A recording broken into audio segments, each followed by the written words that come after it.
ஆரம்பிச்சிடலாங்க. கிறிஸ்து இயேசுவுக்குள்ளாக மிகவும் பிரியமாக அழைக்கப்பட்ட அன்புக்குரிய சகோதர சகோதரி யாவருக்கும் நம்முடைய பரமபிதாவாகிய யெகோவா தேவனாலும் ஆண்டவராகிய இயேசு கிறிஸ்துவினாலும் கிருபையும் சமாதானம் உண்டாவதாக என்ற அன்பின் வாழ்த்துக்களோடு, பிதாவாகிய தேவன் நம் வாழ்நாட்கள் விவரங்களை கூட்டிக் கொடுத்து அவருடைய சத்திய திருவசனத்தை நமக்கு தியானிக்க கிருபை சேர்க்கிறார். அவருக்கும் நமது ஆண்டவராகிய இயேசு கிறிஸ்து மூலமாக நாம் நன்றிகள் எடுத்துக்கொள்வோம். இந்த கூடைக்கு ஆர்வமாக நாம் யாவரும் எழுந்தென்று ஜெபம் செய்வோம். ஜபத்திலே வழிநடத்தும்படியாக நம்முடைய அன்பு சகோதரர் வினோத் பாபு அவர்களை ஏறெடுக்கும்படியாக சபையின் சார்பாக அன்புடன் அழைக்கிறோம்.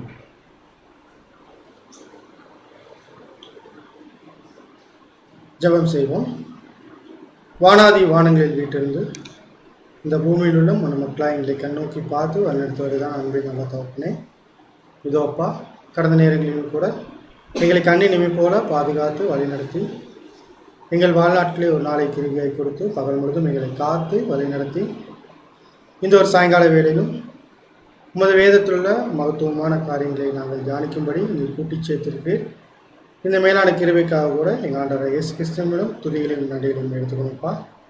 இதோப்பா, இந்த உலகத்தில் கோடான கோடி மக்களும் கல்விமான்களும் இருந்தபோது கூட அற்பமும் குப்பையுமா இந்த எங்களை நீர் இந்த உலகத்திலிருந்து உமது மிக பெரிதான கிருபை நாளை குறித்து இன்றைய நாளிலும் கூட சகோதர வாயிலாக நீ கொடுக்கின்ற அந்த உன்னதமான சத்தியத்துக்காக கூட மீண்டுமாக எங்கள் ஆண்டவர் இயேசு கிறிஸ்துவும் துதிகளையும் நன்றிகளையும் எடுத்துக்கொண்டா. இந்த சத்திய வார்த்தையெல்லாம் கேட்கிறதாக பிள்ளைகளாக நாங்கள் அதை கேட்பதோடு மாத்திரம் அல்லாமல் அதன்படி நடக்கலாம் இருக்க தேவையான ஞானத்தையும் பரிசுத்தாவியும் வகையத்தை அதில் தந்து ஆசீர்வாதத்தை நடத்துங்கப்பா. இதோ காலம் கடைசி என்பதை ஒவ்வொரு பாடமும் எங்களுக்கு உணர்த்தி வருகிறப்பா. கேட்கிற சத்தியத்தின்படி எங்களுடைய குணச்செல்லாம் மாற்றிக்கொண்டு ஒரு ராஜ்யத்துக்கு ஏற்ற ஒரு பிள்ளைகளாக ஒவ்வொரு நாளும் நாங்கள் வளர்ந்து வர தேவையான ஞானத்தையும் பரிசுத்தாவியும் வகையத்தை அதில் தந்து ஆசீர்வாதத்தை நடத்துங்கப்பா. சபையில் இருக்கிற ஒவ்வொரு பிள்ளைகளுக்காகவும் கூட நிலையத்தை எடுக்கிறோம்ப்பா. சகோதர அன்பும் ஐக்கியமும் எங்களுக்கு அதிகமாய் பெருகும்படியாக கிருபை செய்கிறது. இந்த கூட்டம் துவக்கம் முதல் முடிவடைந்தும் திவ்ய பிரசன்னம் இருந்து ஆசீர்வாதத்தை வழிநடத்த வேண்டுமாய் எங்கள் கர்த்தரும் அருமை இரட்சகரும் மனுக்குலத்தின் மீட்பெருமாகிய ஆண்டவர் இயேசு கிறிஸ்துவின் வெளியேறப்பட்ட நாமத்தில் இந்த ஒரு சிறிய தாழ்மையான ஜெபத்தை இருக்கிறோம். நல்ல பிதாவே, ஆமென்.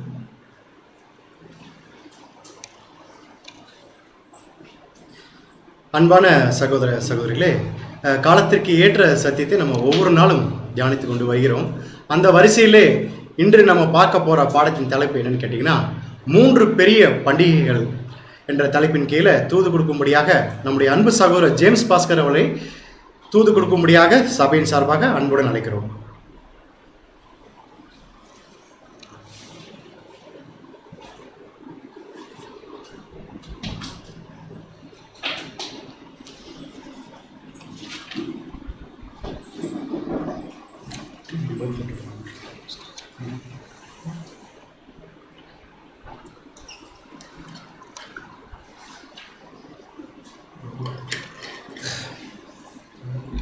கிறிஸ்து இயேசுவுக்குள் அன்பாய் அழைக்கப்பட்ட அன்புக்குரிய சகோதர சகோதரிகளே, அனைவருக்கும் மீண்டுமாக பிதாவாகிய தேவனுடைய நாமத்தினாலும் நம்முடைய இரட்சகராகிய இயேசு கிறிஸ்துவின் நாமத்தினாலும் அன்பின் வாழ்த்துக்களை ஒவ்வொருவருக்கும் இந்த வேளையில் தெரிவித்துக் கொண்டு, ஒவ்வொரு நாளும் தேவன் நமக்கு அவருடைய மகா பெரிதான கிருபை நிமித்தம் ஒவ்வொரு சகோதரர்களை கொண்டு ஒவ்வொரு சத்தியமாக, அதிலும் விசேஷமாக கடைசி காலத்திற்கு நமக்கு தேவையான சத்தியங்களை, கடைசி காலம் சொல்கிறப்ப ரொம்ப கடைசி காலத்தில் கூட நமக்கு தேவையான சத்தியங்கள், அது வேறு ஒன்றும் இல்லை, நம்முடைய குணலட்சணங்களுடைய அபிவிருத்தி, அதான் ரொம்ப முக்கியமாக இருக்குது. அந்த ஒரு விஷயத்தை வேதாகமத்திலிருந்து பல்வேறு கோணங்களில் தேவன் நமக்கு சொல்லி கொடுத்துட்ருக்காரு. அதை நம்ம டெய்லியும் கேட்டு வரோம். ஸோ நம்முடைய வாழ்க்கையில் நம்ம கட்டாயமாக இந்த சத்தியங்கள் ஒரு மாற்றத்தை ஏற்படுத்தி கொண்டிருக்கும் அப்படிங்கிற நம்பிக்கையோட இன்னொரு பாடத்திற்குள் நாம் கடந்து செல்லலாம். சகோதரர் சொன்ன மாதிரி இந்த சப்ஜெக்டுடைய தலைப்பு பார்த்தீங்கன்னா 3 பெரிய பண்டிகைகள் அப்படிங்கிற தலைப்பின் கீழே இந்த சத்தியத்தை நம்ம பார்க்க போகிறோம். ஸோ பண்டிகைன்னு சொன்னோம் நமக்கு ஞாபகம் வருது பழைய ஏற்பாடு. பழைய ஏற்பாடு பண்டிகை அப்படின்னு சொன்னால் ஞாபகம் வருது தேவன். ஸோ ஏன் தேவன் ஞாபகத்துக்கு வர்றாருன்னா, தேவன் தான் என்ன பண்ணாருன்னா இஸ்ரேல் ஜனங்களுக்கு பண்டிகைகளை ஆசரிக்க சொல்லி கட்டளை கொடுத்தாரு. அது ஒரு சட்டமாகவே கொடுத்தாரு. இந்தந்த பண்டிகை இந்தந்த டைமில் இப்படி நீங்கள் அனுசரிக்கணும் அப்படிங்கிறத அவர் ஒரு சட்டமாக போட்டு கொடுத்தாரு. அதே ஒரு விஷயத்த இஸ்ரேல் ஜனங்களுக்கு தேவன் கொடுத்ததுனால நம்ம அந்த விஷயத்தை எப்படி பார்க்கணும் அப்படின்னு பார்த்தோம்னா, இஸ்ரேல் ஜனங்களுக்கு தேவன் எந்த ஒரு காரியத்தை செஞ்சாலும், இஸ்ரேல் ஜனங்கள் திருப்பி எந்த ஒரு காரியத்தை செஞ்சாலும் அது கண்டிப்பாக பழைய ஏற்பாடு நிழல் அப்படிங்கிற அடிப்படையில் தான் நம்ம பார்க்குறோம். அதுல விசேஷமா இஸ்ரேல் ஜனங்களுடைய வாழ்க்கை யாருக்கு நிழலா இருக்கு அப்படின்னு சொல்லி சொன்னா உடனே நம்முடைய பதில் என்ன? இஸ்ரேல் ஜனங்கள் வாழ்க்கை யாருக்கு நிழலா இருக்குன்னு சொன்னா நம்முடைய பதில் என்னவா இருக்குன்னு கேட்கிறேன். உடனடியாக நமக்கு தான் அப்படிங்கிற சொல்லுவோம். அதே மாதிரி இந்த பண்டிகைகள் எல்லாமே இந்த எப்படி நம்ம பார்க்க போறோம்னா, இது நமக்குரிய பாடத்தையும் நம்ம பார்க்க போறோம். அதே சமயத்துல இந்த பண்டிகைகளை தேவன் கொடுத்ததுக்கு காரணம் என்னன்னு சொல்லி பார்த்தீங்கன்னா ஒரு நிழல் இதுக்குள்ள இருக்கு அப்படிங்கிற அடிப்படையில் தான் கொடுத்துருக்காரு. அதுல விசேஷமா அடுத்தது பார்த்தீங்கன்னா த 3 கிரேட் ஃபீஸ்ட் அப்படின்னு சொல்லி பேரு. 3 பெரிய பண்டிகைகள் தேவன் இஸ்ரேல் ஜனங்களுக்கு கொடுத்தது. இதுக்குள்ளது நம்ம என்ன பார்க்க போறோம்னா God's plan of salvation. Salvation சொல்ல போனா தமிழ்ல ரட்சிப்பு.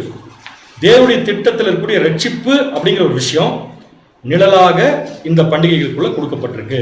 திருப்பி சொல்றேன், தேவனுடைய ரட்சிப்பின் திட்டம் இந்த பண்டிகைகளுக்குள்ள பழைய ஏற்பாட்டில் தேவன் நிழலாக கொடுத்திருக்காரு. இப்ப கேள்வி திருப்பி மாத்தி கேட்கிறேன். ரட்சிப்பு அப்படிங்கிற விஷயத்தை பத்தி தேவன் இஸ்ரேல் ஜனங்களை வச்சு பேசினா, ரட்சிப்பு அப்படிங்கிற விஷயத்த தேவன் இஸ்ரேல் ஜனங்களை வச்சு பேசினா அந்த ஒரு ரட்சிப்பை நம்ம யாரோட கம்பேர் பண்ணலாம்? இப்ப நீங்க டக்குன்னு சொன்னீங்க இப்ப ஆன்சர். இஸ்ரேல் ஜனங்கள் வாழ்க்கை யாரோட கம்பேர் பண்ணலாம்? நம்ம கூட சபை. இப்ப நான் கேட்கறதுல ரட்சிப்பின் திட்டம் சொன்னா அதை யாரோட கம்பேர் பண்ணலாம்? இஸ்ரேல் ஜனங்கள் வாழ்க்கையில தேவன் கொடுக்கக்கூடிய ரட்சிப்பு கிடையாது இந்த பண்டிகைகள்லாம். சோ இந்த நிழலை நம்ம யாரோட கம்பேர் பண்ணலாம்னு கேட்கிறேன். ரொம்ப கடினமான கேள்வி கேட்டோம் போல் இருக்கு. நம்ம கூட. அப்ப ரட்சிக்கப்பட போறது நம்ம மட்டும்தான், மற்ற யாருமே கிடையாது இல்லையா? சோ கேள்வி புரிஞ்சவங்களுக்கு என்னட்டு, ரட்சிப்புங்கிற விஷயத்துக்குள்ள நம்ம மட்டும் கிடையாது. யார் வரப்போறா?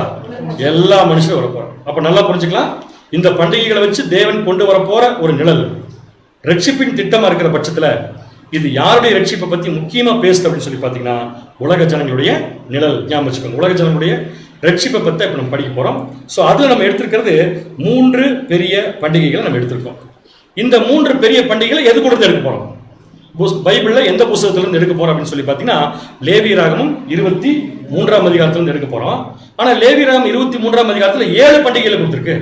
நம்ம ஏன் 3 மட்டும் எடுக்கிறோம்? இன்னொரு கேள்வி வரணும். மொத்தம் 7 பண்டிகை இருக்கு, அதுல நம்ம 3 மட்டும் தான் செலக்ட் பண்ண போறோம். ஒருவேளை நான் ஏன் 3 மட்டும் செலக்ட் பண்ணிருக்கேன் அப்படிங்கிறதுக்குரிய விடை அந்த 3 பண்டிகை எதுன்னு சொன்னா கிடைக்குதான்னு பார்க்கலாம். முதல்ல ஃபர்ஸ்ட் பார்க்க போறது புளிப்பில்லா அப்ப பண்டிகை, அன்லீவன் பிரெட். அடுத்து நம்ம பார்க்க போறது வாரங்களின் பண்டிகை, அதாவது பெந்தகோஸ்தே பண்டிகைன்னு சொல்லுவாங்க. அடுத்து நம்ம பார்க்க போறது கூடார பண்டிகை. இந்த 3 பண்டிகை மட்டும் தான் பெரிய பண்டிகை, மற்றதெல்லாம் பண்டிகை. அப்ப மற்ற 7 பண்டிகைகளுக்கும் இல்லாத சிறப்பம்சம் இந்த 3 பண்டிகைக்கு இருக்கு. அது என்னங்கிறது யாராவது சொல்ல முடியுமா? அதனாலதான் இந்த சப்ஜெக்ட்ல இந்த 3 மட்டும் எடுத்துக்கணும். ஸோ ஏன் அந்த 3 பார்க்குறோம் நம்ம முதல்ல கண்டுபிடிச்சிடணும். என்ன காரணமா இருக்கும்? இது நமக்கு புது பாடம் இல்லை, நிறைய தடவை பத்தி கேட்டிருக்கோம். அதனால இந்த கொஸ்டின் நான் திருப்பி உங்ககிட்ட கேட்கறேன். என்ன காரணமா இருக்கும்? ஓகே, எடுத்துக்கலாம். ஆனா சரியான பதில் என்னன்னு பாத்தீங்கன்னா ஒரு வசனம் தரேன், வாசிட்டு நீங்க அதுக்கப்புறம் சொல்லுங்க. உபாகமம் 16ஆம் அதிகாரம் 16ஆம் வசனம். உபாகமம் 16ஆம் அதிகாரம் 16ஆம் வசனம். வருஷத்தில் 3 தரம். எத்தனை தரம்? மறந்துடக்கூடாது. வருஷத்தில் 3 தரம் புளிப்பில்லாத அப்ப பண்டிகை. நம்பர் 1 எப்பங்க? புளிப்பில்லாத அப்ப பண்டிகையிலும். அடுத்தது வாரங்களின் பண்டிகையிலும் கூடார பண்டிகையிலும். மொத்தம் எத்தனை பண்டிகை ஆச்சு? 4. 3 என்னென்ன பண்டிகை? புளிப்பில்லா அப்ப பண்டிகை, வாரங்களின் பண்டிகை, அடுத்தது கூடார பண்டிகை. இந்த 3 பண்டிகையில மட்டும்தான் வாசிங்க. உன் ஆண் மக்கள் எல்லாரும் உன் தேவனாகிய கர்த்தர் தெரிந்து கொள்ளும் ஸ்தானத்திலே அவர் சந்நிதிக்கு முன்பாக வந்து காணப்பட கடவர்கள். இப்ப சொல்லுங்க, 7 பண்டிகையில 3 மட்டும் பிரிச்சிருக்கோம்ல, என்ன காரணம்? இந்த 3 பண்டிகை சமயத்துல தான் இஸ்ரேல் ஜனங்கள் இருக்கக்கூடிய ஆண் மக்கள் அத்தனை பேருமே தேவனுடைய சன்னதிக்கு முன்னாடி வந்து என்ன பண்ணணும்? நிக்கணும். அதான் முக்கியமான விஷயம்.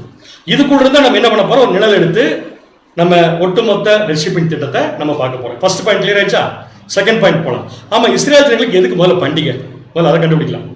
இவங்க வந்து எகிப்து தேசத்துக்குள்ள அடிமைகளா இருந்தப்ப பண்டிகைகள் கொடுத்தாரா தேவன்? கிடையவே கிடையாது. எகிப்துல இருந்து வெளியே வரப்பதான் பண்டிகை கொடுத்தாரு. அப்ப நீங்க நல்லா புரிஞ்சுக்கலாம், பண்டிகைங்கிற விஷயத்தை தேவன் கொடுக்கறதுனால என்ன அர்த்தம்னா ஒரு ரட்சிப்பின் விஷயம் வரும்போது அங்க பண்டிகை ஏற்படுத்துறாரு. கரெக்டா? அப்ப முதல் பண்டிகை தான் உங்களுக்கு பஸ்கா. அப்ப பஸ்கா எதுக்காக? அவருடைய ரட்சிப்பின் திட்டத்துடைய முதல் பாயிண்டே பஸ்கா தான். அடிக்கப்பட்ட ஆட்டுக்குட்டி, அது ஒரு பண்டிகை. அதை வருஷம் செலிப்ரேட் பண்ணு சொன்னார். அதே மாதிரிதான் இஸ்ரேல் ஜனங்கள் எகிப்திலிருந்து புறப்பட்டதுல இருந்து வனாந்திர பிரயாணத்திலே தேவன் என்ன பண்ணிட்டாருன்னா எல்லா பண்டிகையும் கொடுத்துட்டாரு. எப்பப்ப பண்டிகை கொடுப்பாருன்னா ஏதோ ஒரு சம்பவம் நடக்கும், அந்த சம்பவத்துல அவங்களுடைய ரட்சிப்பு இருக்கும். அந்த ரட்சிப்பை தேவன் என்ன பண்ணுவாருன்னா பண்டிகையை கன்வெர்ட் பண்ணிடுவார். இந்த வனாந்திர பிரயாணம் முழுக்கவுமே இந்த ஜனங்கள் இந்த ரட்சிப்பின் விஷயத்தை பத்தி தெரிஞ்சுக்கிறதுக்காகவே தேவன் என்ன பண்றாருன்னா பண்டிகை கொடுக்குறாரு. இப்ப நம்ம ஒரு கேள்வி கேட்கலாம், ரட்சிப்பை பத்தி தெரிஞ்சுக்கிறதுக்கு எதுக்கு பண்டிகை? பண்டிகைக்கு வரும்போது தான் தேவன் கொடுத்த ரட்சிப்பை அவங்க என்ன பண்ணணும், நினைச்சு பார்க்கணும். அதுக்கு தான் என்ன கொடுக்குறாருன்னா பண்டிகைகளை கொடுக்குறாரு. ஸோ இப்படிப்பட்ட பண்டிகைகளை வனாந்திர பிரயாணத்திலே கொடுத்துட்டு அதோட ஸ்டாப் பண்ண சொல்ல. ஏன்னா அதோட அவங்க ஆசீர்வாதம் முடிய போறதில்ல, அதோட அவங்களுடைய ரட்சிப்பு முடிய போறதில்ல. அடுத்தது நேராக கானான் தேசத்துக்குள்ள வராங்க. கானான் தேசத்துக்குள்ள வந்ததுக்கு அப்புறம் பாத்தீங்கன்னா அதே பண்டிகை தேவன் மறுபடியும் செய்ய சொல்றாரு. பட் எப்படின்னா கொஞ்சம் மாத்தி கொஞ்சம் ஆட் பண்ணி அதே பண்டிகைகளை இஸ்ரேல் தேசத்துக்குள்ள வந்ததுக்கு அப்புறமும் அதே தேதியில அதே மாதிரி செய்ய சொல்றாரு. எங்க செஞ்ச மாதிரி எகிப்துல இருந்து புறப்பட்டதுல இருந்து வனாந்திர பிரயாணத்துல அனுசரிச்ச எல்லா பண்டிகைகளையும் திருப்பி செய்ய சொல்றாரு. பட் ஒரே ஒரு வித்தியாசம் கேட்டீங்கன்னா சில விஷயங்களை தேவன் ஆட் பண்ணுவார். அந்த சில விஷயங்கிறது வேற ஒண்ணுமே இல்ல, அவங்க அக்ரிகல்ச்சர் பயிர் வகைகளை ஆட் பண்ணுவார் அது கூட. ஏன்னா அது ஒரு ரட்சிப்பு அவங்களுக்கு. ஸோ அப்படித்தான் ஆட் பண்றதுக்காக இந்த பண்டிகைகளை அவங்க கானான் தேசத்துக்குள்ள வந்ததுக்கு அப்புறமும் செய்ய சொன்னாரு. அந்த பண்டிகைகள் எல்லாம் ரட்சிப்பின் திட்டத்துடைய நிழலா இருக்கு அப்படின்னு நம்ம புரிஞ்சுக்கணும். இப்ப நான் சொல்றது உங்களுக்கு புரிஞ்சா? இந்த பண்டிகைகள் எல்லாமே ரட்சிக்க போற ஜனங்களுக்கு ஒரு நிழல். ஏன்னா முதல்ல தேவன் யார் ரட்சிப்புகள் கொண்டு வந்தார்? இஸ்ரேல் ஜனங்களை. அதை பண்டிகைகள் மூலம் ஊர்ஜிதப்படுத்தினார். அப்ப அந்த பண்டிகைக்குள்ள என்ன இருக்கும்? எல்லாரும் ரட்சிக்கப்படுறதுடைய ஒரு ஊர்ஜிதம் அந்த பண்டிகைக்குள்ள இருக்கு அப்படிங்கிறத நம்ம நல்லா தெரிஞ்சுக்கலாம். அப்ப எல்லா ஜனங்களும் ரட்சிக்கப்படுவாங்களா? இல்ல சபை மட்டும் தான் ரட்சிக்கப்படுமா? திரள் கூட்டம் மட்டும் தானா? முற்பிதாக்கள் மட்டும் தானே? இல்ல, எல்லாருமே ரட்சிக்கப்படும். எல்லாருமே ரட்சிக்கப்படுறதுன்னா என்ன? முதல்ல அதுக்கு ஒரு ஆர்டர் இருக்கு. வாசிக்கலாம் பாருங்க. 1 கொரிந்தியர் 15ஆம் அதிகாரம் 23ஆம் வசனம் 24ஆம் வசனம். 1 கொரிந்தியர் 15ஆம் அதிகாரம் 23 மற்றும் 24ஆம் வசனம். அவனவன் தன் தன் வரிசையிலே உயிர்ப்பிக்கப்படுவான். அருமையான பாயிண்ட். அவனவன் தன் தன் வரிசையிலே இது இந்த அவனவன் அப்படின்னு சொல்றது யாரை பத்திலாம்? அவனவன் அப்படின்னு சொல்றது யாரை பத்திலாம்? ஃபர்ஸ்ட் இயேசு கிறிஸ்து, அதுக்கப்புறம் சபை, சபைக்கு அப்புறம் திரள் கூடத்துக்கு அப்புறம் முற்பிதாக்கள், கரெக்ட். அதுக்கப்புறம் உலக ஜனங்கள். புரியுது உங்களுக்கு? சோ அதான் அவனவன் தன் தன் வரிசை. அப்ப வரிசை என்ன அர்த்தம்? உயிர்த்தெழுதலுக்கு ஒரு ஆர்டர் இருக்கு. ஆர்டர் இருக்குங்கிறதுக்காக உயிர்த்தெழ மாட்டாங்கன்னு சொல்ல வரல. எல்லாரும் உயிர்த்தெழுவாங்க, பட் ஒரு ஆர்டர்ல உயிர்த்தெழுவாங்க. அதான் ரட்சிப்பு. அடுத்து வாசிங்க. முதல் பலனானவர் கிறிஸ்து. அப்ப முதல் உயிர்த்தெழுந்தது யாருங்க? அதுல சந்தேகமே இல்லை. அப்ப ரட்சிப்பின் திட்டத்துல இயேசு கிறிஸ்துவின் உயிர்த்தெழுதல்ங்கிறது ஒரு முக்கியமான பாயிண்ட். அடுத்தது பின்பு அவர் வருகையில் அவருடையவர்கள் உயிர்ப்பிக்கப்படுவார்கள். அதன் பின்பு முடிவு உண்டாகும். அதன் பின்பு என்ன உண்டாகும்? முடிவு உண்டாகும். அப்பொழுது அவர் சகல துரைத்தனத்தையும் சகல அதிகாரத்தையும் வல்லமையையும் பரிகரித்து தேவனும் பிதாவுமாய் இருக்கிறவருக்கு ராஜ்யத்தை ஒப்புக் கொடுப்பார். அந்த ராஜ்யத்தை ஒப்புக் கொடுக்கக்கூடிய காலப்பகுதிக்கு பேர் தான் கிறிஸ்துவின் அரசாட்சி, தேவனுடைய அரசாட்சி. அந்த தேவனுடைய அரசாட்சியும் கிறிஸ்துடைய அரசாட்சியும் உலக ஜனங்களுக்கு வரணும்னா உலக ஜனங்களை ரட்சிக்கிற ஒரு ப்ராசஸ் நடக்கணும். அந்த ப்ராசஸ் எதுக்குள்ள இருக்குன்னு பாத்தீங்கன்னா இப்ப நம்ம பார்க்க போற 3 பெரிய பண்டிகை. ஏன் பெரிய பண்டிகை பேர் வச்சிருக்கோம்? மொத்தம் எத்தனை பண்டிகை இருக்கு? அதுல 7 இருக்கு. நம்ம எடுத்திருக்கிறது 3 பண்டிகை மட்டும் தான் எடுத்திருக்கோம். சோ இந்த 3 பண்டிகையுமே எதற்கு ஒப்புமையா இருக்குன்னு சொல்லி பாத்தீங்கன்னா உலக ஜனங்களுடைய ரட்சிப்புக்கு ஒப்புமையா இருக்கு. ரைட். அடுத்த பாயிண்ட். இந்த பேக்ரவுண்டோட அடுத்த பாயிண்ட் போலாம். முதல் பாயிண்ட் என்ன பார்த்தோம்னா முதல்ல எதுக்கு பண்டிகை, அதுக்கப்புறம் ஏன் 3 பண்டிகை மட்டும் செலக்ட் பண்ணோம் அதை பார்த்தோம். இந்த பண்டிகைகளுக்குள்ள என்ன இருக்குன்னு பார்த்தோம். இந்த பண்டிகை யாருக்கு அடையாளமா இருக்குன்னு பார்த்துட்டோம். இப்ப இந்த பண்டிகை எங்க இருக்குன்னு பார்க்க போறோம். சோ எங்க இருக்குன்னு பாத்தீங்கன்னா லேவியராகமம் 23ஆம் அதிகாரம். சோ இந்த 7 பண்டிகையும் தனித்தனியா எடுத்து நிழல் பொருள் பார்த்தாலும் ஒரு திட்டம், ஒரு ரட்சிப்பின் திட்டம் வரும். ஒவ்வொரு பண்டிகையுமே தனித்தனியா பார்த்தாலும் ஒரு மீனிங் இருக்கும், ஒரு சப்ஜெக்ட் இருக்கும். ஆனா இந்த பண்டிகைகளை ஒரு ஆர்டர்ல பார்த்தாலும் ஒரு ரட்சிப்பின் திட்டம் இருக்கு. ஆர்டர் நான் சொல்றது புரியுது உங்களுக்கு? ஆர்டர்னா எந்தெந்த காலத்துல எது அப்படிங்கிற ஒரு ஆர்டர் பார்த்தாலும் அதுக்குள்ளேயும் இந்த திட்டம் இருக்கும். இப்ப நம்ம பார்க்க போறது 3 பண்டிகைகளுடைய ஆர்டர் அப்படிங்கறத பார்க்கலாம். ரைட்டா? சோ பண்டிகைகளை தேவன் இஸ்ரேல் ஜனங்களுக்கு எப்ப ஏற்படுத்தி கொடுத்தாரு? கானான் தேசத்துக்குள்ள வந்ததுக்கு அப்புறம் இல்லையா? எப்ப ரட்சிப்பு ஆரம்பிச்சாரோ அப்பவே கொடுத்தாரு. எகிப்துல இருந்து ஸ்டார்ட் பண்ணி கானான் தேசம் வர வரைக்குமே என்ன பண்ணிருக்காரு? அவரு பண்டிகைகளை கொடுத்திருக்காரு. அந்த பண்டிகைகளை வனாந்திர பிரயாணத்துல கொடுத்ததை விட கானான் தேசத்துக்குள்ள வந்தப்ப கொடுத்ததுக்கு என்ன வித்தியாசம்? ஒரு விஷயம் ஆட் ஆகுது. என்ன ஆட் ஆகிறதுக்கு வாய்ப்பு இருக்கு? நீங்களே சொல்லுங்களா? வனாந்திரத்துல அது அவங்க இருக்காது, ஆனா கானான் தேசத்துக்குள்ள வந்ததுக்கு அப்புறம் அது இருக்கும். அதை ஆட் பண்ண சொல்றாரு. என்னது? பயிர் வகைகள். ஏற்கனவே சொல்லிட்டேன். வாசிக்கலாம் பாருங்க. யாத்திராகமம் 23ஆம் அதிகாரம் 14ஆம் வசனம். யாத்திராகமம் 23ஆம் அதிகாரம் 14ஆம் வசனம். வருஷத்தில் 3 தரம் எனக்கு பண்டிகை ஆசரிக்கணும். Very clear. புரிஞ்சவங்களுக்கு? எத்தனை தடவை? 3 தடவை எனக்கு என்ன ஆசரிக்கணும்? பண்டிகை ஆசரிக்கணும். எப்படி ஆசரிக்கணும்னா வனாந்திரத்துல ஆசரிச்ச மாதிரி இல்ல. பாருங்க வாசிக்கலாம். முக்கியமான வசனம், நல்லா கவனிங்க. கொஸ்டின் அதுக்கப்புறம் நான் கேட்கிறேன்.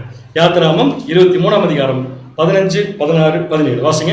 யாத்திராகமம் 23ஆம் அதிகாரம் 15ஆம் வசனம் முதல், புளிப்பில்லா அப்ப பண்டிகையை கொண்டாடி நான் உனக்கு கட்டளையிட்டபடியே ஆபீப் மாதத்தின் குறித்த காலத்தில், ஆபீப் மாதத்தில் குறித்த காலம். ஆபீப் மாதம்னு எத்தனாவது மாதம் உங்களுக்கு? அது திடீர்னு கேட்காதீங்க பார்.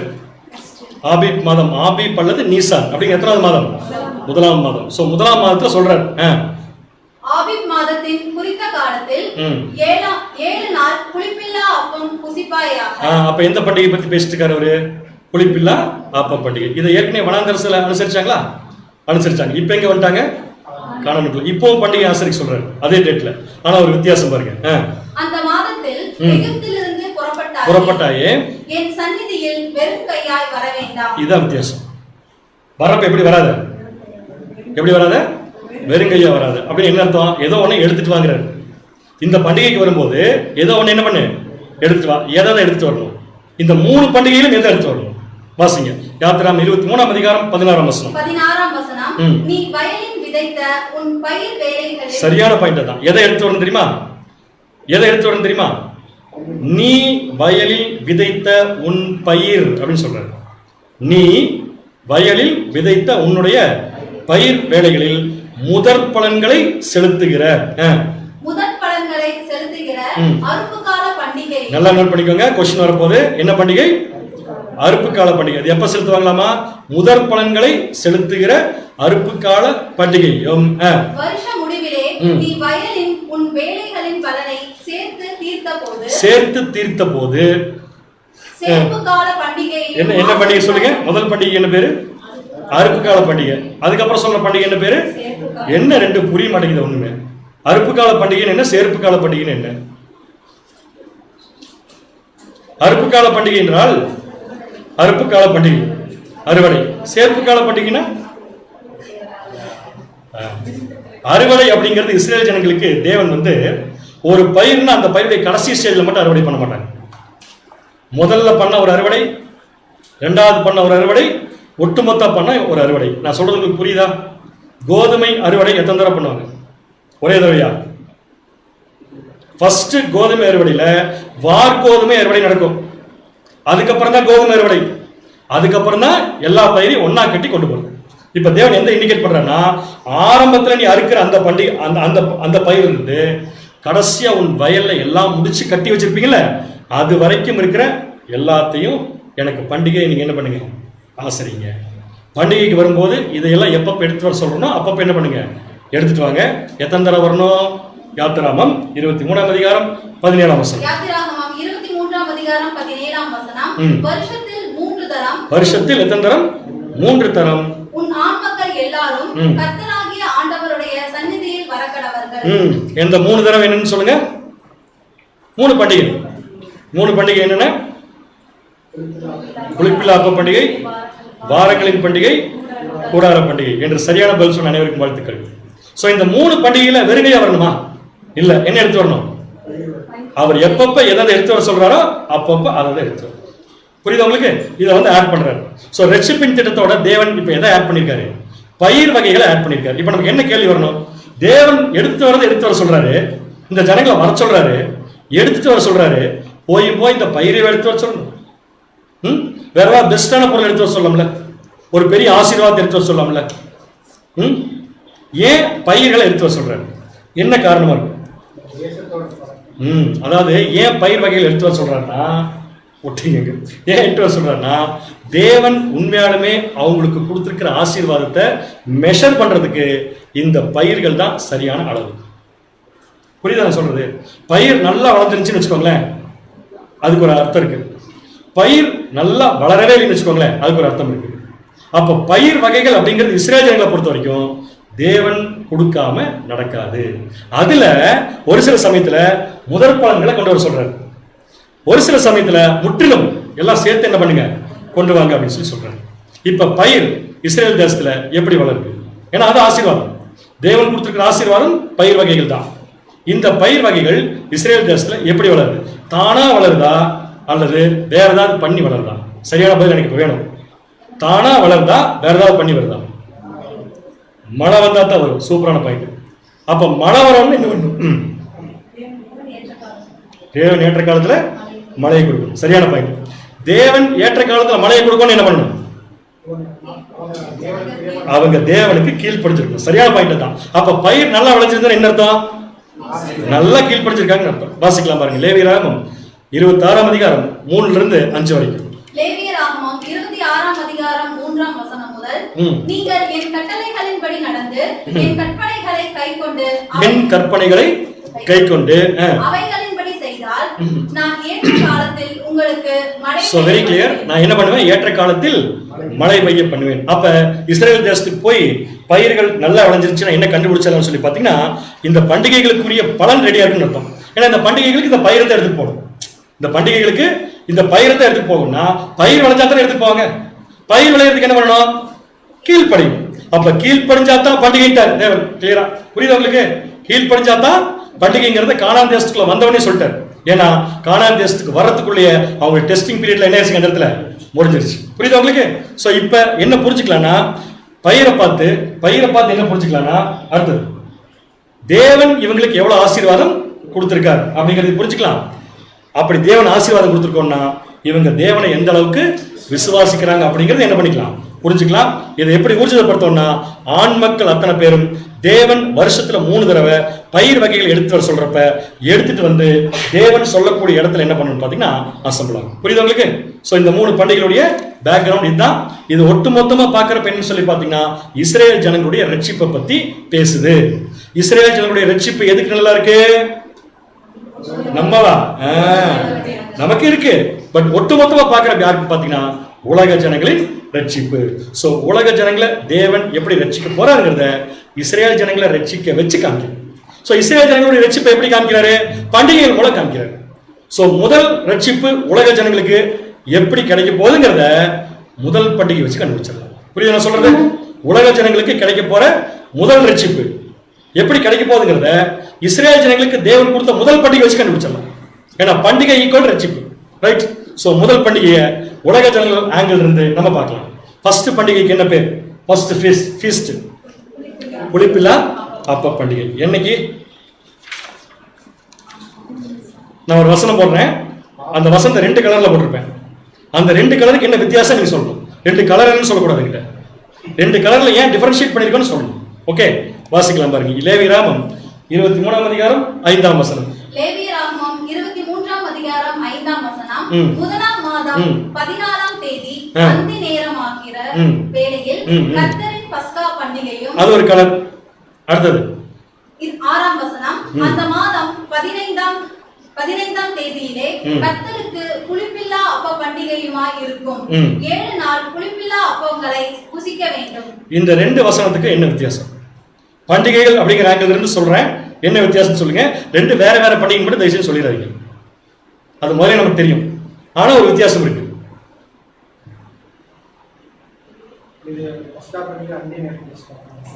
அது டைம் பீரியட்குள்ள போயிட்டீங்க. அவ்வளவு தூரம் உள்ள போக வேண்டாம். சிம்பிளா சொல்ற பாருங்க. லேவியராம் 23ஆம் அதிகாரம் 5ஆம் வசனத்துல ஒரு பண்டிகை, லேவியராம் 23:6 ஒரு பண்டிகை. ரெண்டுக்கு என்ன வித்தியாசம்னா, முதல் பண்டிகை 7ல் 1, முதல் பண்டிகை 7ல் 1, ரெண்டாவது பண்டிகை 3ல் 1. கிளியர்? ஏன் இது போட்டிருக்கேன்னா, வசனம் நம்ம என்ன பண்ணிருக்கூடாது, கன்ஃபியூஸ் பண்ணிருக்கூடாது. ஸோ இப்போ நமக்கு எது தேவை? 7ல் 1, 3ல் 1, 3ல் 1. ஸோ 3ல் 1 எப்போ ஆரம்பிக்குதுன்னு பார்த்தீங்கன்னா, நீசான் 15ஆம் தேதி ஆரம்பிச்சு நீசான் மாதம் 21. இது ஏற்கனவே நம்ம யாத்திராம் 12ஆம் அதிகாரத்தில் படிச்சிட்டோம். அதனால டைம் லைன் மட்டும் போட்டுறேன். நீசான் மாதம் கீழே டேட்ஸ் நான் போட்டிருக்கேன். நெக்ஸ்ட் கீழே அடுத்தது டேட்ஸ் போட்டிருக்கேன். அதுல புளிப்பில்லா அப்ப பண்டிகை எங்க ஆரம்பிக்குன்னு சொல்லுங்க, மார்க் பண்ணுங்க. 15 சரியான பதில். ஸோ 15ஆம் தேதி தொடங்கி எத்தனாம் தேதி வரைக்கும் நடக்குது? 21. இந்த 15க்கு 21க்கு ஒரு சிறப்பு அம்சம் இருக்கு. நல்லா கவனிங்க. இப்ப நம்ம படிக்கிறது இதுக்குள்ள உலக ஜனங்களுடைய ரட்சிப்பு எப்படி இருக்குன்னு கண்டுபிடிப்போம். ரைட்? ஸோ 15க்கு 21க்கு ஒரு ஒற்றுமை இருக்கு. அந்த ஒற்றுமை கேட்டீங்கன்னா ரெண்டுமே ஓய்வு நாள், ரெண்டுமே ஓய்வு நாள். மறந்துடாதீங்க. இந்த ஓய்வு நாள்ல 2 நாள்லயும் என்ன இருக்குன்னு பாத்தீங்கன்னா, சபை கூடுதல் இருக்கும். ஞாபகம் வச்சுக்கோங்க. 15ஆம் தேதி ஓய்வு நாள், 21ஆம் தேதி ஓய்வு நாள். இப்ப இந்த கீழே இருக்கிற டைம் லைனை மட்டும் அப்படியே நான் அடுத்த ஸ்லைடு கொண்டு போயிட்டுமா?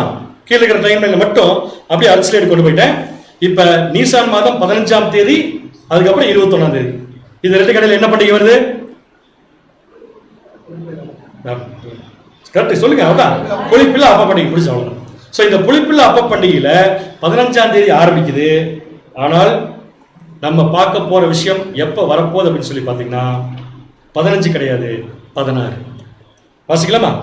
16க்கு எப்படி மூவ் ஆயிடுச்சுன்னு சொல்லி பார்க்குறீங்களா?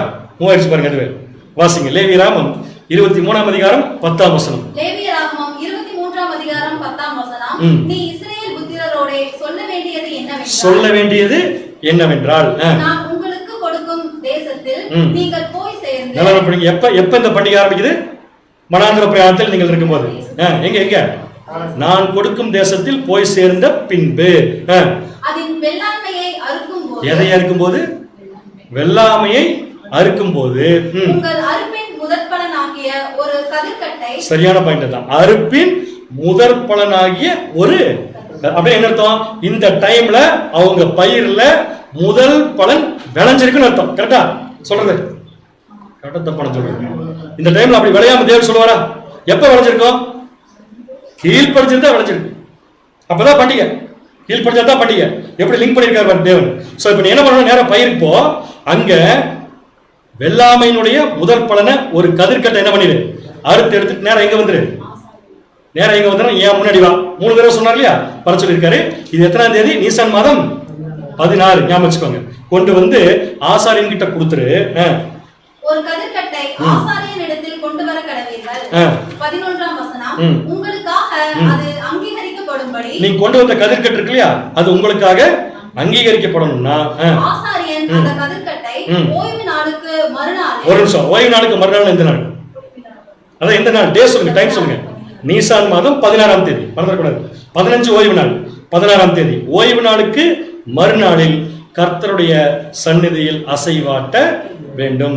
இந்த டைம் லைன் உங்களுக்கு புரியணும்னா ஏற்கனவே நம்ம முதல் பாடம் பார்த்தோம் மெமோரியில். அந்த டைம் லைன் புரிஞ்சா மட்டும் அது அண்டர்ஸ்டாண்ட் ஆகும். சரிங்களா? ஸோ ஓய்வு நாளுக்கு மறுநாள் 16ஆம் தேதி நீங்க அறுத்துட்டு வர கதிர்கட்ட ஆசாரியன் என்ன பண்ண வரமா? தேவனுடைய சன்னதி முன்னாடி போய் அசைவாட்டுவார். அசைவாட்டிட்டார்னு என்ன அர்த்தம்னா தேவன் அவங்களுடைய ரட்சிப்பை ப்ராக்ரஸ் பண்ணிட்டு இருக்காருன்னு அர்த்தம். இதோட பண்டிகை முடியல, பண்டிகை ஆரம்பிச்சிருக்கு. ப்ராக்ரஸ் ஆயிட்டு இருக்குன்னு சொல்லி அர்த்தம். அந்த ப்ராக்ரஸ தேவன் ஏற்றுக்கொண்டார் என்ற அர்த்தம். இந்த டைம்ல நீசான் 15ஆம் தேதி அவங்க வயல்ல அறுத்துட்டு வர வெள்ளாமையின் முதற் பலன் என்னவா இருக்கும்? ஆப்ஷன் ஏ கோதுமை, ஆப்ஷன் பி பார்லி. என்னவா இருக்கும்? பார்லி, வார்கோதுமை. கரெக்டா? சோ வார்கோதுமை வளர்ந்திருக்கும். வார்கோதுமை நீங்க என்ன பண்ணிக்கலாம்? அறுத்து வரலாம். இப்படி எடுத்துட்டு வந்து தேவன் முன்னாடி நின்னா அவங்க தேவனுக்கு கீழ்படிச்சிருக்காங்க அர்த்தம். கரெக்டா நான் சொல்றது? எப்படி சொல்றோம்? அங்க விளைஞ்சிருக்கோம்னா முதல்ல என்ன பண்ணிக்கணும்? கீழ்படிச்சிருக்கணும். கொண்டு வந்து காட்டும் போது அதுதான் முதல் பண்டிகை. அது ரட்சிப்பின் முதல் ஆசீர்வாதம். யாருக்கு? இஸ்ரேல் ஜனங்கள். கரெக்ட். இதுக்குள்ள யாருடைய ஆசீர்வாதம் மறைஞ்சிருக்கு?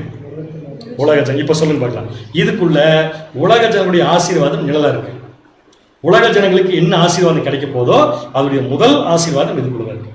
என்னன்னு சொல்லுங்க. ஒரு குழு வேணா தெரியுமா உங்களுக்கு? இந்த அசைவாற்ற விஷயம் இருக்கு இல்லையா, அசைவாற்றது ஆசாரியன் கொண்டு வர்றது முதற் பலன். அப்ப இருக்கிற முதற் பலன், நிலத்திலிருந்து எடுக்கப்பட்ட முதற் பலன், ஃபர்ஸ்ட் பலன் கொண்டு வந்து தேவன்கிட்ட கொடுத்தாச்சு. தேவன் அங்கீகரிச்சாச்சுன்னா அடுத்தது போலாம். கரெக்டா? சோ நீசான் மாதம் 16ஆம் தேதி நிலத்தின் முதற் பலனை தேவன் அங்கீகரித்தார் இஸ்ரேல் ஜனங்களுடைய ரட்சிப்புக்கு. உலக ஜனங்களுடைய ரட்சிப்புக்கு இதுக்குள்ள என்ன நிழல் இருக்கு? என்னப்பா? உலக ஜனங்களுடைய ரட்சிப்பு ராஜ்யத்துக்குள்ள போறதுக்கு முன்னாடியே நிறைய ப்ராசஸ் இருக்கு.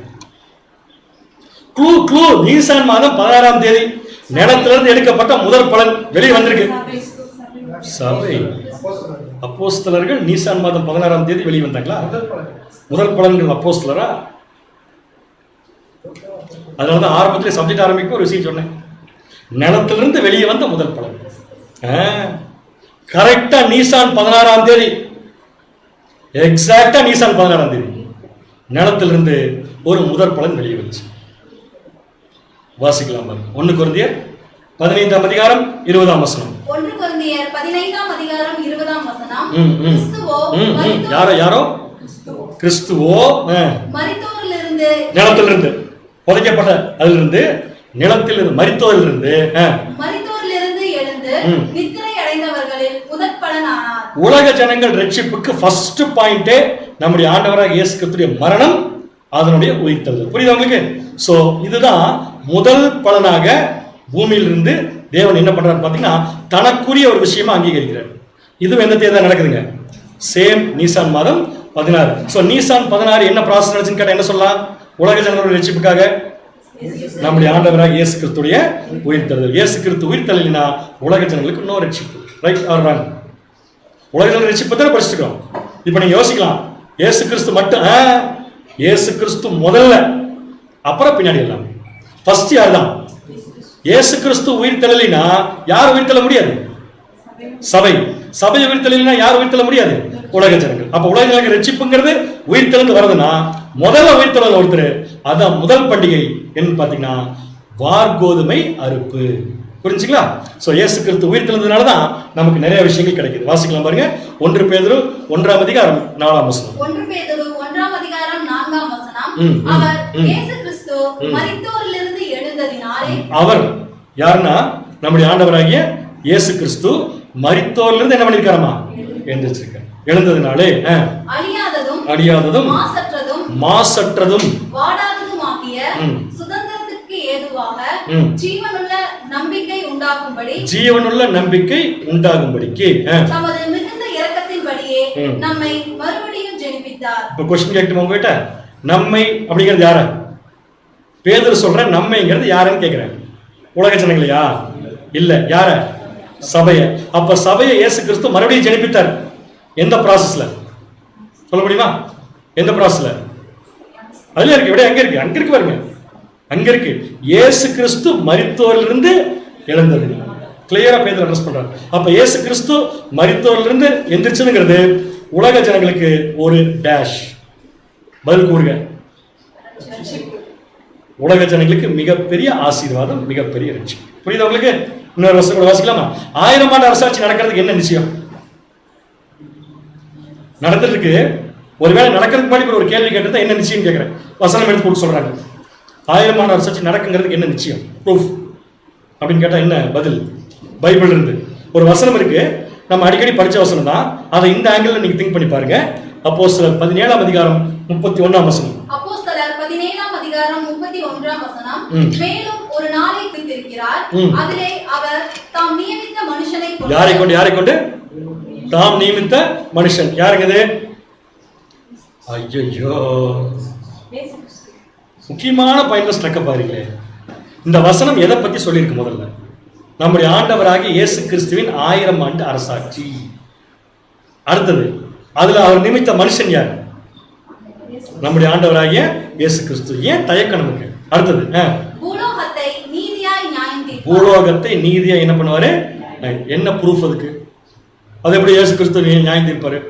வாசிங்க. அடுத்தது அந்த மனுஷனை மரித்தோரிலிருந்து எழுப்பினதினாலே. திருப்பி சொல்லுங்க. அந்த மனுஷனை மரித்தோரிலிருந்து எழுப்பினதினாலே. அதன் நிச்சயத்தை எல்லாருக்கும் என்ன பண்ணிருக்காரு? இப்ப விளங்குதா? அப்ப இயேசு கிறிஸ்து உயிர்த்தெழுந்ததுங்கிறது உலக ஜனங்களுடைய ரட்சிப்பினுடைய ஒரு மிகப்பெரிய மைல் ஸ்டோன். அவங்களுக்கு உண்மையாலுமே ஒரு பெரிய பண்டிகை. இந்த பண்டிகையை தான் ராஜ்யத்தில் அவங்க என்ன பண்ண போறாங்க? கொண்டாட போறாங்க. எப்படி கொண்டாட போறாங்க? தேவன் கொடுத்த ஆசீர்வாதத்தோட கொண்டாட போறாங்க. அது எப்படிங்கிறத நம்ம என்ன பண்ணலாம்னா கடைசியாக பார்க்கலாம். சோ முதல் பாயிண்ட் கிளியர். நீசான் மாதம் 16ஆம் தேதி உலக ஜனங்கள் ரட்சிப்புக்கு என்ன விஷயம் நடந்துச்சுன்னு நம்ம பார்த்தோம். நம்முடைய ஆண்டவராக இயேசு கிறிஸ்துடைய உயிர்த்தெழுதல். சோ அடுத்த பாயிண்ட் வந்துடலாம். இயேசு கிறிஸ்து உயிர்த்தெழுந்தார் இல்லையா? அடுத்து என்ன? அப்படியே போயிட்டாரா? இயேசு கிறிஸ்து உயிர்த்தெழுந்த உடனே அடுத்த பண்டிகைக்கு தயார்படுத்துறாரு. கண்டிப்பா நான் பண்டிகை சொல்றது உங்களுக்கு புரிஞ்சிருக்கும். உலக ஜனங்களுடைய ரட்சிப்புக்குரிய விஷயத்தை தயார்படுத்துறாரு. என்ன தயார்படுத்துறாரு? இவர் உயிர்த்தெழுந்ததுக்கு அப்புறமா அடுத்த பண்டிகைக்கு வரப்போறவங்களுக்காக ஒரு விஷயத்தை பரலோகத்திலிருந்து அனுப்புறாரு. வாசிக்கலாம் பாருங்க. யோவான் 14 அதிகாரம் 16 வசனம். அப்புறம் யோவான் 14:24 வாசிங்க. யோவான் 14 அதிகாரம் 16 வசனம். நான் பிதாவை வேண்டிக் கொள்ளுவேன், அப்பொழுது என்றென்றைக்கும் உங்களுடனே கூட இருக்கும்படிக்கு. என்றென்றைக்கும் உங்களுடனே கூட இருக்கும்படிக்கு சத்திய ஆவியாகிய வேறொரு தேற்றரவாளனை அவர் உங்களுக்கு தந்தருளுவார். ஒரு விஷயம் நல்லா கவனிக்கலாம். இயேசு கிறிஸ்து பேசுறாரு, நான் பிதாவை என்ன பண்றேன்? வேண்டிக் கொள்றேன். அப்படி வேண்டிக் கொள்ளும் போது என்றென்றைக்கும் உங்களுடனே கூட, இந்த உங்கள் யார்? சபை. அப்ப அடுத்த பண்டிகை யாரை பத்தினதான்? கண்டிப்பா கட்டாயமா சபையை பத்தினதான் போட்டிருக்கு. அப்ப சபைக்கு என்ன கொடுக்குறாருன்னு பாத்தீங்கன்னா பரிசுத்த ஆவிய தேவன் கிட்ட இருந்து வாங்கி கொடுக்கிறாரு. வாசிக்கலாம் யோவான் 14:26. யோவான் 14ஆம் அதிகாரம் 26ஆம் வசனம். என் நாமத்தினாலே, அதான் முக்கியமான பாயிண்ட். இயேசு கிறிஸ்து சொல்றாரு என் நாமத்தினாலே பிதா அனுப்ப போகிற பரிசுத்த ஆவியாகிய தேற்றரவாளனே, பரிசுத்த ஆவியாகிய தேற்றரவாளனே எல்லாவற்றையும் உங்களுக்கு போதித்து நான் உங்களுக்கு சொன்ன எல்லாவற்றையும் உங்களுக்கு நினைவூட்டும். ஆக்சுவலா இந்த வசனத்தை நான் உங்ககிட்ட கேள்வி கேட்கறத போட்டிருக்கோம். செகண்ட் பண்டிகை எக்ஸ்பிளைன் பண்ணிட்டு அந்த பண்டிகை ரட்சிப்பின் திட்டத்துல எதுக்கு நல்லா இருக்குன்னு கேட்கறப்ப அதை போட்டிருக்கணும்.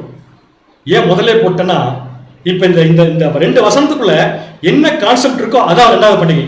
நீங்க அந்த ஆங்கிள்லயே அந்த பண்டிகை பார்க்கலாம். அதுக்காகத்தான் இப்ப சொல்லுங்க, இந்த ரெண்டு வசனத்துக்குள்ள இயேசு கிறிஸ்து பண்டிகைக்குரிய ரட்சிப்புக்குரிய எந்த விஷயத்தை வச்சிருக்காரு? ஒண்ணு பரிசுத்த ஆவி, ரெண்டாவது அவருடைய சபை. ஞாபகம் வச்சுக்கலாம். ஓகே, இப்ப ரெண்டாவது பண்டிகை போலாமா? செகண்ட் ஃபீஸ்ட் என்னன்னு சொல்லி பார்த்தோம்? வாரங்களின் பண்டிகை அல்லது பெந்தேகோஸ்தே பண்டிகை. பேர்லயே விடை இருக்குங்க, அதுக்கு மேல ஒன்றும் சொல்ல முடியாதுங்க. என்ன பண்டிகை? வாரங்களின் பண்டிகை. என்ன பண்டிகை? அப்ப இந்த பண்டிகைக்கு ஒரு டைம் இருக்கு.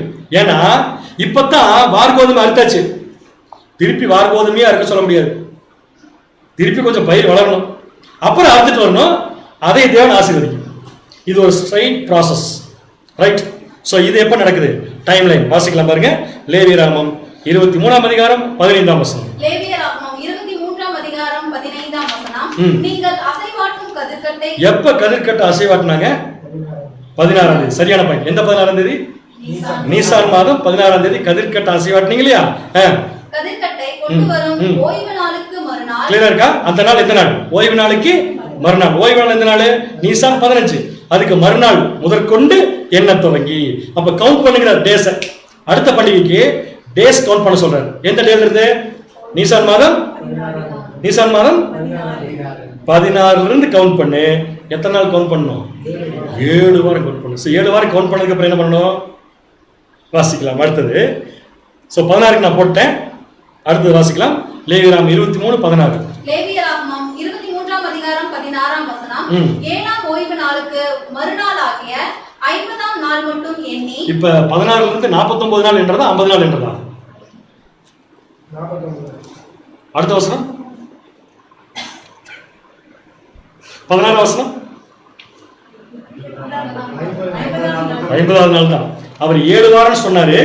7 வாரம் வரைக்கும் கவுண்ட் பண்ணதுக்கு அப்புறம் ஒரு நாள் வருது இல்லையா? அது 50ஆவது நாள். அந்த 50ஆவது நாளை பத்தி பேசுறாரு. அப்படி பேசும்போது கர்த்தருக்கு புதிய இது வரைக்கும் சொல்லாது, இது வேற ஒன்று, புதிய போஜன பலியை செலுத்து. அப்படி இப்ப நம்ம என்ன கவுண்ட் பண்ணணும்? எத்தனை நாள் கவுண்ட் பண்ணணும்? 50 நாள் கவுண்ட் பண்ணணும். எங்க இருந்து? நீசான் 16ல இருந்து 50 நாள் கவுண்ட் பண்ணா என்ன மாசம் வரும்? பிப்ரவரி வரும்.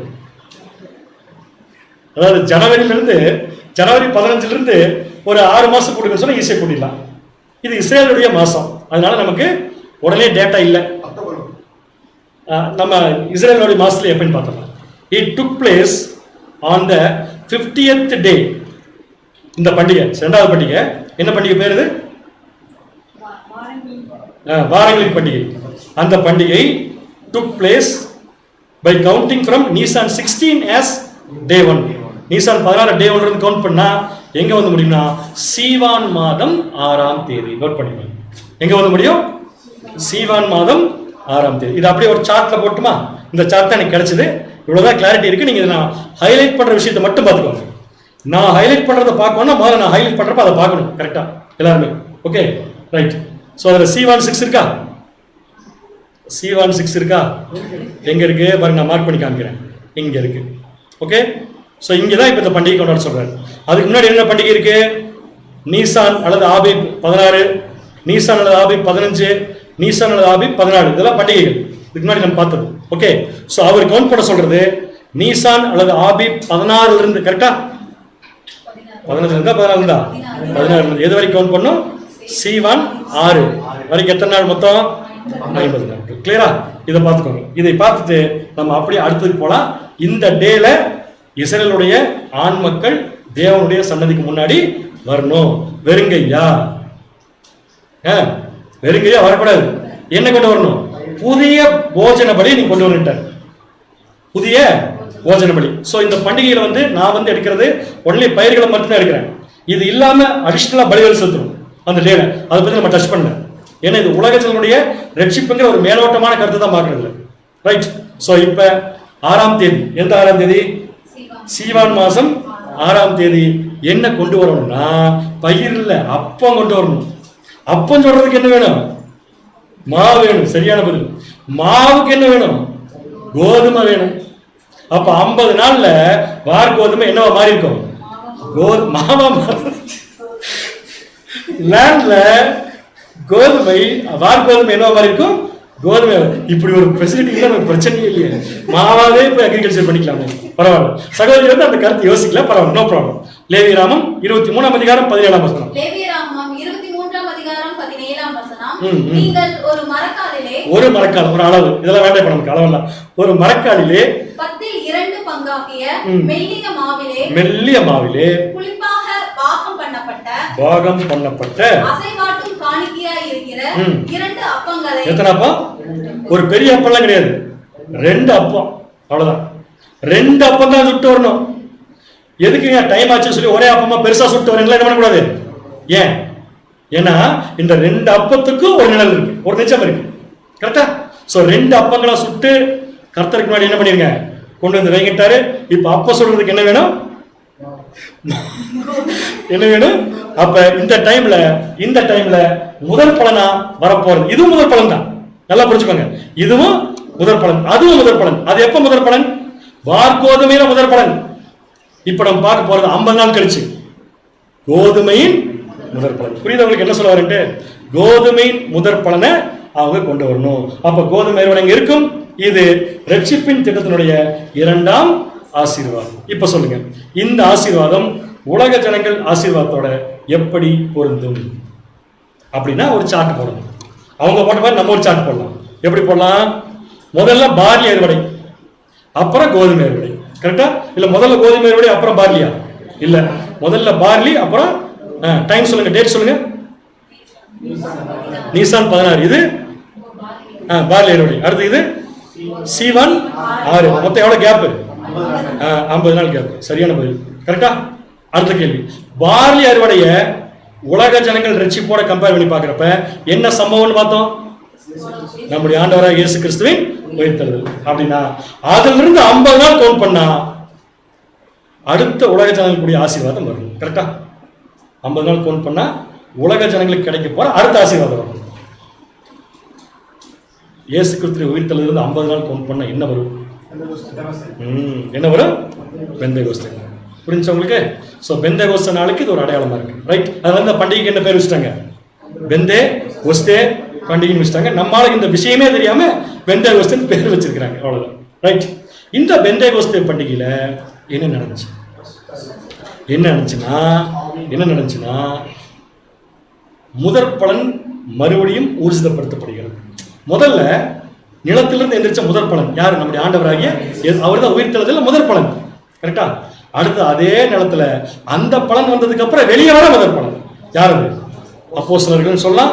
அப்போஸ்தலர்கள் சொல்றத விட பரலோக வாய்ப்பை பெறப்போகிற ஜனங்கள் சொல்லலாமா? ஏன் இந்த வேலை ரெண்டு வித்தியாசம் இருக்கு? நான் அப்போஸ்தலர்கள் மட்டும் சொல்ல, அப்போஸ்தலர்கள் சொன்னா அது ஒரு கேட்டகரி நின்று 12 பேர் தான். நான் சொல்றது எப்படி சொல்றேன்னா, பரலோக வாய்ப்பை பெறப்போகும் ஜனங்கள், அவர்களுக்கு இயேசு கிறிஸ்து உயிர்த்தெழுந்து 50வது நாள்ல பரிசுத்தாவி கிடைச்சது. அந்த பரிசுத்தாவி கிடைக்க போறதுக்கு அடையாளமா பண்டிகை இல்ல, தேவன் 2 அப்பம் சுட்டுட்டு வர சொன்னார். சோ இந்த 2 அப்பம் பெந்தேகோஸ்தே நாள்ல எதை குறிக்கும்?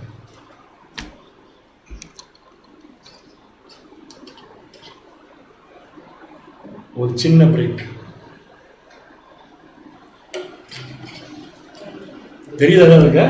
வரல. இந்த 2 அப்பம் உலக ஜனங்கள் ரட்சிப்புங்கிற பாயிண்ட் எதை குறிக்கும்? வேற ஒண்ணு கிடையாதுங்க. ஒன்னு சபை, இன்னொன்னு திரள் கூட்டம். இந்த 2 பேர்த்துடைய பரலோக வாய்ப்பும் கன்ஃபார்ம் ஆகிறதுக்கு கண்டிப்பா இந்த ப்ராசஸ் தேவை. எந்த ப்ராசஸ்? பெந்தேகோஸ்து நாள். பெந்தேகோஸ்து நாள் யார் யாரெல்லாம் கூடியிருந்தாங்க? நிறைய பேர். அப்போஸ்தலர் மட்டும்தானா? அதுக்குள்ள யாரும் இருப்பாங்க? கண்டிப்பா திரள் கூட்டத்துக்கு போகக்கூடிய ஜனங்களும் இருப்பாங்க. இப்ப வரைக்கும் சபைக்கும் திரள் கூட்டத்திலையும் சபைக்கும் திரள் கூட்டத்துக்கும் வாழ்ற வாழ்க்கையில மைன்யூட் டிஃபரன்ஸ் தான் இருக்கு. But there are difference. அதனால எத்தனை அப்பமா சொல்லிட்டாரு? புரியுதா? அப்ப கோதுமை மணியில சுடப்படக்கூடிய அப்பம் 2 அப்பம். ஒன்னு எதுன்னு பாத்தீங்கன்னா சபை, இன்னொன்னு பாத்தீங்கன்னா இந்த 2 குரூப்பும் உலக ஜனங்களுடைய ரட்சிப்புக்கு தேவையா? கட்டாயமா தேவை. ஏன்? இவங்க தான் உலக ஜனங்கள் என்ன பண்ண போறாங்க? ஆசீர்வதிக்க போறாங்க. அதுதான் பேதுரு, அதாவது நீசான் 16ல நெக்ஸ்ட் நீசான் 16ல கிறிஸ்துடைய உயிர்த்தெழுதல் பார்த்தா, சீவான் 6ல பரலோக வாய்ப்புக்கு போற ஜனங்களுடைய பரலோக வாய்ப்பு ஊர்ஜிதப்படுத்தப்படுகிறது. நல்லா புரிஞ்சுக்கோங்க, ஊர்ஜிதப்படுத்தப்படுகிறது. உடனே எல்லாரும் பரலோகம் என்ன பண்ணல? பெந்தேகோஸ்து நாள் எல்லாரும் பரலோகத்துக்கு போகல. அந்த ப்ராசஸ் ஸ்டார்ட் ஆகுது. அப்ப இந்த ப்ராசஸ் இல்லாம பின்னாடி 1,40,000 பேர் வரதுக்கு வாய்ப்பே கிடையாது. வாசிங்க 1 பேதுரு 1:23. 1 பேதுரு 1:23 அழிவுள்ள வித்தினாலே அல்ல, என்றென்றைக்கும் நிற்கிறதும் ஜீவனுள்ளதுமான தேவ வசனமாகிய என்னவாகிய தேவ வசனமாகிய அழிவில்லாத வித்து. அப்ப பெந்தேகோஸ்து நாள்ல சீஷர்களுக்கு இந்த வித்து தான் கொடுக்கப்பட்டுச்சு. பரிசுத்த ஆவியில கொடுக்கப்பட்டுச்சு. பெந்தேகோஸ்து நாள்ல பரிசுத்த ஆவி கொடுக்கப்பட்டுச்சா, தேவ வசனமாகி அழிவில்லாத வித்து கொடுக்கப்பட்டுச்சு. பரிசுத்த ஆவிக்கு இயேசு கிறிஸ்து ஒரு பேர் வச்சார். என்ன பேர் சொல்லுங்க? சத்திய ஆவியாகிய வேறொரு தேற்றம். அப்ப பரிசுத்த ஆவி சீஷர்களுக்கு கொடுக்கறது எதுக்காக? சத்தியத்தை தெரிஞ்சுக்கிறதுக்காக. புரியுதா உங்களுக்கு? இதுதான் பெந்தேகோஸ்து நாளுடைய ப்ராசஸ். அதனாலதான் நீங்க மறுபடியும் என்ன பண்ணப்பட்டிருக்கீங்க? ஜெனிப்பிக்கப்பட்டிருக்கிறீர்களே. வாசிக்கலாம் 1 பேதுரு 1:4. அப்பவே போட்ட அதே வசனம். இயேசு கிறிஸ்து உயிர்த்தெழாம சபை என்ன ஆக முடியாதுங்க? உயிர்த்தெழ முடியும். அப்ப முதல் பண்டிகை வராம எந்த பண்டிகை வராது? எப்படி இதை ப்ரூவ் பண்ணலாம்? இவங்க கீழ்ப்படியில இஸ்ரேல் ஜனங்கள் நிழல் போயிடலாம். இஸ்ரேல் ஜனங்கள் என்ன பண்ணல? கீழ்ப்படியில. பார்கோதுமே வராது. பார்கோதுமே வராம எப்படி கோதுமை வரும்? அப்ப முதல்ல எதுக்கு சக்சஸ்ஃபுல்லா வரணும்? கரெக்ட். அப்ப இயேசு கிறிஸ்துவும் தேவனுக்கு கீழ்ப்படிச்சு காமிக்கணும். சபையும் திரள் கூட்டமும் தேவனுக்கு என்ன பண்ணி காமிக்கிறார்? கீழ்ப்படிச்சு காமிக்கணும். வாசிக்கலாம் 1 பேதுரு 1:4. 1 பேதுரு 1:4 அவர் இயேசு கிறிஸ்து மரித்தோரிலிருந்து எழுந்ததினாலே வார்கோதுமை அறுவடை. Date Nisan 16. அடுத்தது அழியாததும் மாசற்றதும் வாடாததுமாகிய சுதந்திரத்துக்கு ஏதுவாக ஜீவனுள்ள நம்பிக்கை உண்டாகும்படி நமது இரக்கத்தின்படியே நம்மை மறுபடியும் ஜெனிப்பித்தார். அவர் எழுந்ததுனாலே நம்மை மறுபடியும் ஜெனிப்பித்தார். யார் எழுந்ததுனால? இயேசு கிறிஸ்து. எங்க எழுந்ததுனால? உயிர்த்தெழுந்ததுனால நமக்கும் அந்த உயிர்த்தெழுதல் இருக்குங்கிறத என்ன பண்ணிருக்காரு? கன்ஃபார்ம் பண்ணிருக்காரு. சோ இதை பெற்றுக்கொண்ட சீஷர்கள் உடனே அப்படியே போயிட்டாங்களா? அடுத்த ப்ராசஸ்க்கு ஸ்டார்ட் பண்றாங்க. எப்படி இயேசு கிறிஸ்து உயிர்த்தெழுந்த உடனே 2வது ப்ராசஸ்க்கு ஸ்டார்ட் பண்ணாரோ, 2வது பண்டிகைக்கு ஆரம்பிச்சாரோ, அதே மாதிரி பயிர்ல முதற் பலன் தான் அறுக்கப்பட்டிருக்குது. இன்னும் பயிர் ஃபுல்லா என்ன ஆகல? அறுக்கப்படல. கரெக்டா? அடுத்த ப்ராசஸை யார் பண்ண போறாங்க? இயேசு கிறிஸ்துவா? இதுல பரிசுத்த ஆவியை பெற்றுக்கொண்டவர்களா? எக்ஸாம்பிள் அப்போஸ்தலனாகிய பேதுரு சொல்லலாம். ஒரே சப்ஜெக்ட். எத்தனை பேர் பேப்டிசம்? 3000 பேர் எடுத்தாங்களா இல்லையா? இந்த 3000 பேர்த்துல சபையும் இருப்பாங்க, திரள் கூட்டம் இருக்கு. புரியுதா உங்களுக்கு? கிளியரா? அதான் 2 அப்பத்தை அங்கேயே கூட என்ன பண்ணியாச்சு? அங்கீகரிச்சாச்சு. இனிமேல் 2 குரூப் வரலாம் அப்படிங்கிற தேவன் என்ன பண்ணிட்டாருன்னா அங்கீகரிச்சிட்டாரு. மொத்தம் எத்தனை ஜனங்கள் வரலாம்? 1,44,000 பேர் வரலாம். இந்த 1,40,000 பேர் வரதுக்கு தான் 2வது பண்டிகை. அப்ப 3வது பண்டிகை எதுக்கு? இன்னும் கட்டலையே ஃபுல்லா. அடுத்து இன்னும் கட்டலையே வயல்ல ஃபுல்லா சேர்த்து கொண்டு வரணும். அதுக்கு ஒரு பண்டிகை. அந்த பண்டிகை தான் 3வது பண்டிகை. 3வது பண்டிகைக்கு என்ன பேரு? கூடார பண்டிகை. கூடார பண்டிகைக்கு என்ன பேரு? கூடார பண்டிகை. 3வது பெரிய பண்டிகை. இந்த பண்டிகை எப்பொழுது நடக்கணும்? அதுக்கு ஒரு டைம் வேணும் இல்லையா? பயிருக்கு ஒரு டைம் வேணும். ஸோ அந்த டைம் எப்படிங்கிறத சொல்றாரு பாருங்க. லேவியராகமம் 23:33, 34. லேவியராகமம் 23:33 மற்றும் 34. பின்னும் கர்த்தர் மோசேயை நோக்கி, நீ இஸ்ரவேல் புத்திரரோடே சொல்ல வேண்டியது என்னவென்றால், அந்த 7ஆம் மாதம் 15ஆம் தேதி. சோ 7ஆம் மாதம் 15ஆம் தேதி வந்தாச்சு. 7ஆம் மாதம் 15ஆம் தேதினா அவங்களுக்கு முதல் மாதம் இது ஆபி பல்லது நீசான். கிளியரா இருக்கா? அங்க இருந்து எங்க வர சொல்லிட்டாரு? 7ஆம் மாதம். என்ன மாதம்? 7ஆம் மாதம் 15ஆம் தேதி திஸ்ரி. கரெக்டான பதில். ஏன்னா சார்ட்ல வந்துருச்சு. அங்க வந்தாச்சு. இப்ப 7ஆம் மாதம் 15ஆம் தேதி முதல் எத்தனை நாள்? அது 7 நாள். 7 நாள் அளவும் இப்ப நான் இந்த சார்ட்ல அந்த 7வது மாதம் எதுங்கிற ரவுண்ட் பண்ணட்டுமா? அங்க பாருங்க வரும் திஸ்ரி 15. ஞாபகம் வச்சுக்கோங்க. எந்த மாதம் அது? திஸ்ரி. இதுக்கு முன்னாடி வந்தது 50 நாள் கழிச்சு நீசான் 14 இருந்து 50 நாள் கழிச்சு வந்தது என்னங்க? சீவான். இது வந்து டைரக்டா எந்த மாசத்துக்கு போயிட்டாரு? அவர் கவுண்ட் பண்ண சொல்லல, டைரக்டா எந்த மாசத்துக்கு போயிட்டாரு? 7. அப்படியே நீங்களே கவுண்ட் பண்ணிக்கோங்கன்னு அர்த்தம். அதுல ஒரு நிழல் இருக்குன்னு அர்த்தம். கரெக்டா? சோ நேரம் எங்க வந்தாச்சு? 7ஆம் மாதம் 15ஆம் தேதி முதல் ஒரு வாரம். ஒரு வாரம் என்ன பண்டிகை? கூடார பண்டிகை. இப்ப பாருங்க, மார்க் பண்றேன். இது 2 தான். இதான் ஆரம்பம், இதான் முடிவு. இதான் ஆரம்பம், இதுதான் முடிவு. அப்படி நான் சொல்லல. நான் 7:15 போயிட்டேன். அங்க இருந்து முதல் பண்டிகை ஆரம்பிச்சதுல, பண்டிகை ஆரம்பிச்சது அசைவாடுறதுல முதல் பண்டிகை ஆரம்பிச்சது இப்ப நீசான் 15. நீசான் 15 வரைக்கும் கணக்கு போட்டு பாருங்க எத்தனை நாள் வருது கேப். கரெக்டா எத்தனை நாள் வருங்க? கரெக்டா எத்தனை நாள் வரும்? நீசான் 15 மார்க் பண்ணிட்டேன். நான் இதில் காமிக்கிற பாருங்க. இது நீசான் 15க்கு நான் போயிருக்கேன். அவ்வளவுதான். இங்கதான் பண்டிகை ஆரம்பிச்சது. இங்கிருந்து சீவான் 50 நாள் கழிச்சு ஒரு பண்டிகை பார்த்தோம். அடுத்த நேரம் எங்க வந்துட்டோம்? இப்ப திஸ்ரி 15க்கு வந்துட்டோம். இப்ப திஸ்ரி 15ல இருந்து நீசான் 15 வரைக்கும் எவ்வளவு நாள் கேட்கிறேன்? அப்புறமா சொல்றீங்களா? அது அப்புறமா சொல்றீங்களா? அப்புறமா சொல்லுங்க. என்ன கொண்டு வர சொல்லிருக்காருன்னு பாத்துக்கலாம் ஃபர்ஸ்ட். ஓகே, என்ன கொண்டு வர சொல்லிருக்காரு? யாத்திராமம் 23:16. யாத்திராகமம் 23ஆம் அதிகாரம் 16ஆம் வசனம். நீ வயலில் விதைத்த உன் பயிர் வேலைகளில் முதல் பலனை செலுத்துகிற அறுப்பு கால பண்டிகையை. இப்ப சொல்லுங்க அன்பான சகோதர சகோதரிகளே, முதற் பலனை செலுத்துகிற அறுப்பு கால பண்டிகை இருந்தது. இதுல இப்ப படிச்சதுல நீசான் 16 சொல்லலாம், சீவான் 6 சொல்லலாம். நீசான் 16 என்ன? வார் கோதுமையுடைய முதற் பலன். அடுத்தது கோதுமையினுடைய முதல் பலன். இப்ப சொல்றது வருஷ முடிவிலே. எப்ப? வருஷ முடிவிலே நீ வயலில் உன் வேலைகளின் பலனை சேர்த்து தீர்ந்த போது, கம்ப்ளீட்டா அறுவடை முடிச்சிருக்க. முடிஞ்சப்ப சேர்ப்பு கால பண்டிகையும் ஆசரிப்பாயா. சேர்ப்பு கால பண்டிகை என்னப்ப புரியுது உங்களுக்கு? என்னட்டு கம்ப்ளீட்டா எல்லா பயிரும் பயிராயிடுச்சு. இப்ப அதை கட்டி வச்சிருக்காங்க. அதை யாருக்கு ஹேண்ட் ஓவர் பண்ணுங்க? இப்ப தேவனுக்கு கொண்டு போய் கொடுக்கறது இல்ல, தேவனுக்கு நன்றி செலுத்தும். பண்டிகை என்ன ஆயிடுச்சு? சாரி, பண்டிகையில் அறுவடை கம்ப்ளீட்டா முடிச்சதுங்கிற சேர்ப்பு கால பண்டிகை நீ என்ன பண்ணணும்னா செய்யணுட்டாரு. இது எந்த மாசம் பாத்தீங்கன்னா திஸ்ரி அப்படிங்கிறத புரிஞ்சுக்கலாம். சோ திஸ்ரி மாதம் 15ல இருந்து 21 வரைக்கும் ஒரு பண்டிகை. அந்த பண்டிகைக்கு என்ன பேரு? கூடார பண்டிகை. அந்த கூடார பண்டிகையில் என்ன பண்ணணும்? சேர்ப்பு கால பலன்களை தேவன் கிட்ட ஒப்படைக்கிறது. இதோட முடிச்சது. அதுக்கப்புறம் அந்த ப்ராசஸ் தேவையில்லை. ஏன் தேவையில்லை? பயிரை அறுத்தாச்சு, இதுக்கப்புறம் ரட்சிப்பு தேவையில்லை அப்படின்னு மீனிங். ரைட். சோ இந்த பீரியடுக்கு வர்றதுக்கு எத்தனை நாள் கரெக்டா ஆகுதுன்னு பாருங்க. எத்தனை நாள் ஆகுது பார்க்க முன்னாடி இந்த பண்டிகை நெக்ஸ்ட் இஸ்ரேல் ஜனங்களுடைய ரட்சிப்பின் 3வது ஆசீர்வாதம். எல்லா கோதுமை மணி இப்ப என்ன ஆச்சுங்க? கலெக்ட் பண்ணியாச்சு. எல்லாமே அறுவடை முடிச்சாச்சு. இது 3வது ஆசீர்வாதம்.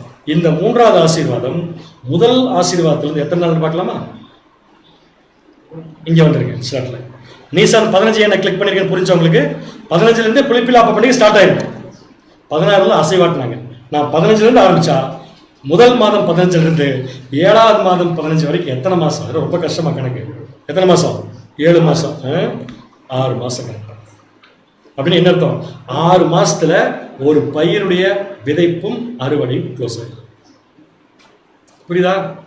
அடுத்த 6 மாசம் வேற அறுவடை அவங்களுக்கு. புரிஞ்சா புரியல உங்களுக்கு? அடுத்த 6 மாசம் வேற திராட்சை பழம், இன்னொரு 6 மாசம் கோதுமை. இந்த ப்ராசஸ் கொடுக்கறதுக்காக தான் அவங்களுக்கு மாதங்கள், நாட்கள், வருஷங்களை ஏற்படுத்தினாங்க. முதல் பைபிள்ல தேவன் வருஷங்கள், மாதங்கள் கொடுத்தது யாருக்கு? ஏன் புரிஞ்சவங்களுக்கு? இவர் சொல்ற டேட்ல அங்க பயிர் அப்படி விளைஞ்சிருக்கும், கீழ்படிச்சிருந்தா அந்த பயிரை கொண்டு வந்து எனக்கு செலுத்து, அது ரட்சிப்புக்குரிய ஆசீர்வாதம். இப்ப 6 மாசம் கழிச்சு கம்ப்ளீட்டா பயிர் அறுவடை பண்ணியாச்சு. இப்ப பயிர் அறுவடை பண்ணியாச்சுங்கிற ஒரு நல்ல எண்ணத்தோட என் முன்னாடி வந்து நில்லு. அந்த பண்டிகைக்கு என்ன பேரு? கூடார பண்டிகை. இப்ப கூடார பண்டிகை அன்னைக்கு இஸ்ரேல் ஜனங்கள் என்ன பண்ணுவாங்கன்னா பாட்டு பாடுவாங்க. கூடார பண்டிகையில் கூடாரத்துக்குள்ள இருப்பாங்க, அது நல்லா தெரியும். ஒரு பாட்டு பாடுவாங்க. அந்த பாட்டுக்கு என்ன பேர் தெரியுமா? ஹல்லல் சாம்ஸ். அது நம்முடைய சங்கீத புஸ்தகத்துக்குள்ள இருக்கு. அதை தான் பாடுவாங்க. எந்த சங்கீதம்? 113ஆம் சங்கீதம் முதல் 118ஆம் சங்கீதம் வரைக்கும் இருக்கிற பாடல். அவங்க தேவனை நோக்கி என்ன பண்ணணும்? ஒரு வாரத்துக்கு பாடணும். நம்ம ஆராதனையில் எத்தனை பாட்டு பாடுறோம்? 2 பாட்டு. அவங்க எத்தனை பாட்டு பாடணும்?